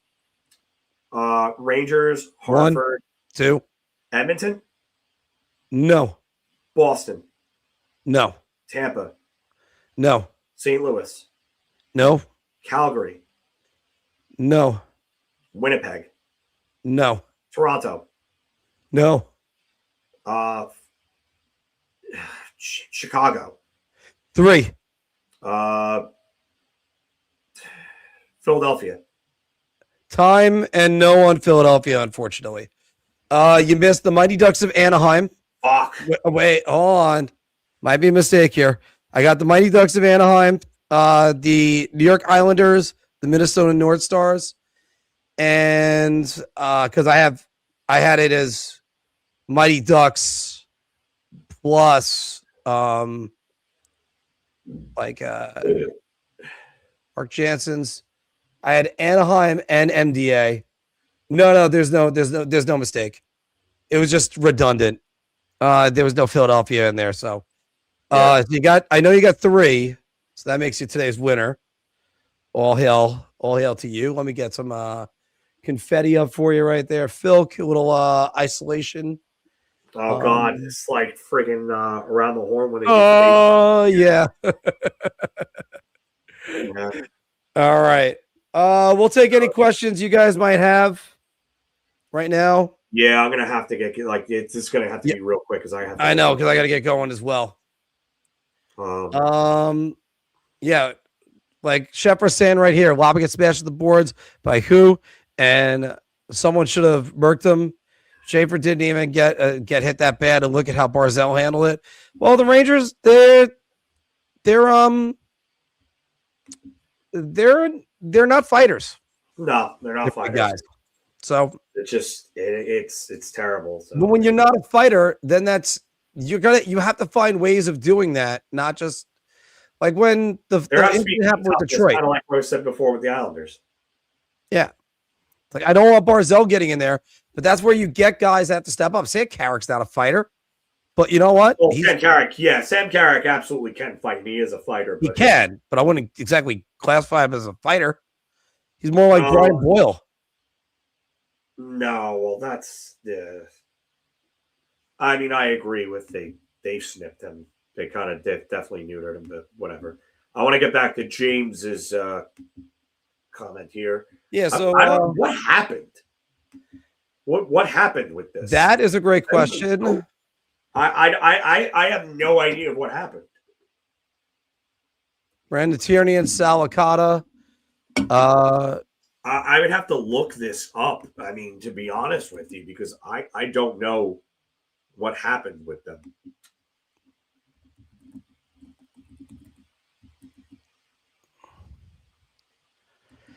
According to Tierney, Spike Eskin wanted the hosts to hit audiences with a statement or with a hook. I guess they were trying too hard to get viewers, maybe. I guess that was it. I'm not even sure exactly what the actual thing is. So Tierney was kind of, I guess, being a little bit more provocative to get people in, and I guess that was where the hard part was. 10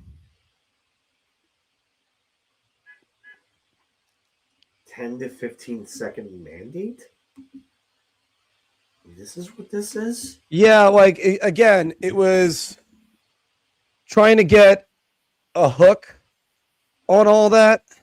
Okay, so hold on. So I'm reading something here. Brandon Tierney opened up about one of the challenges he faced during his time at FAN and it involved program director Spike Eskin's management style.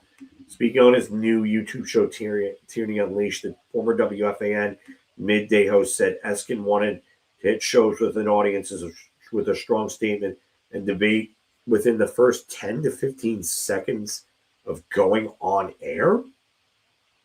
He understood the reasoning behind it, but fundamentally disagreed with the approach and struggled to make it work. Yeah. What the fuck? But then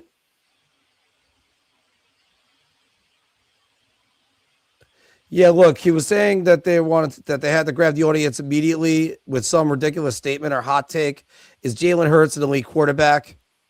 Oh God, stop. This is stupid. But this is where this is where take culture goes wrong. And this is also the problem with take culture sometimes. You get the guys that they start speaking without even thinking. And I mean, you talk about Skip Bayless, who was really the king of all this. And he was just a guy that just like when Yeah, he put that tweet out. Yeah, I think Matt might be right about this. I think Let me get back to it. this is just an excuse to get Carton back, and I don't even like Craig Carton. I'm sorry. I never liked Craig Carton. I never liked Craig Carton. I never liked, even with Boomer, I never liked him. I always thought of him as just a big mouth, who's more of a shock jock guy. And I just, his sports knowledge and then what he did to those people with that whole ticket scam years ago, he should still be in jail. Fuck him. Yeah. I don't even care. Fuck him. And because I'm a hockey podcaster anyway, it doesn't really matter. He doesn't consider hockey to be a sport. No, he doesn't consider hockey to be a sport. But that's not even the number one thing that pisses me off about that guy. That guy should be in jail. That guy should still be in jail for what he did. And instead, not only that, he's been rewarded by getting his job back. He's been rewarded with syndicated shows. He's been rewarded in ways that you go, wait, why? Why is this guy even still there? And the people that support him, I don't understand you. I really don't. Because they just want to hear some idiot talk. That's really what it comes down to. You want to hear an idiot talk? Listen to me. So there you go. You don't need to go listen to somebody who's defrauding people. Yeah. I mean, you know how many times the FBI has been involved in my life? I'll give you a hint. There you go. So but again, like he did the bit with Boomer about if he could stop Boomer on a breakaway or something, or maybe it was when Boomer had to dress full hockey gear to go to the Ranger game, and it was good publicity. Look, basketball is not my number one sport, but if I make a bet where I got to wear like a full Knicks outfit to go to a game and have some fun with it, then yeah, I mean, and I've been open and honest to saying I'd love to go see a Knicks game now, especially now that they got a team of guys that are all good guys, guys you want to root for. I couldn't stand back in the Melo era. I didn't want to root for Melo or a lot of those guys. Like, just I can't stand when guys are uncoachable, because then they turn around, they're like, oh, you know, they're really talented. Who cares how talented somebody is? But getting back to this, yeah, it's probably just they probably just injected controversy for the sake of controversy's sake, and that's not the best way to do things. Yeah, I really don't think it is. Yeah, I think it has more to do with Carton than it does with them and that. I think that's a joke. There's no way you can expect that within 10 to 15 minutes of 10 to 15 seconds. 10 to 15 seconds. Sorry, of opening up the show. Sorry. You should always be welcoming up the viewer, and usually most viewers aren't listening right at the top of your show. Not only that, but you gotta kind of set your show up and introduce yourselves. Yeah, that's another thing too. And sometimes sometimes we'll go a little bit longer, but they want basically you to turn on that dial as soon as it's on to go, is Jalen Hurts an elite quarterback? Call this number right now. I think he is. I'm not buying it. I'm not buying it. I was born in a day. It wasn't yesterday. Right. Exactly. Now, what they're trying to do is they're trying to appeal to the TikTok guys. But even the TikTok guys, that's a 1 minute video. I mean, that's where the hard part is. I've argued this numerous times when it comes to this show. Never mind watching a show on a movie on cable or something like that. A lot of people don't watch the beginning of the movies, a movie anymore, because they're turning it on in the middle of a live stream on TV on cable. Now they're starting to do that again, because now you have to start the movie when it's on demand in order to watch the first 10 minutes of it. Yeah. And you'd always hear the first 10 minutes of the first 10 pages of a screenplay is what sells the screenplay. You got to hook the person in right away. But sometimes that's just not how it's done.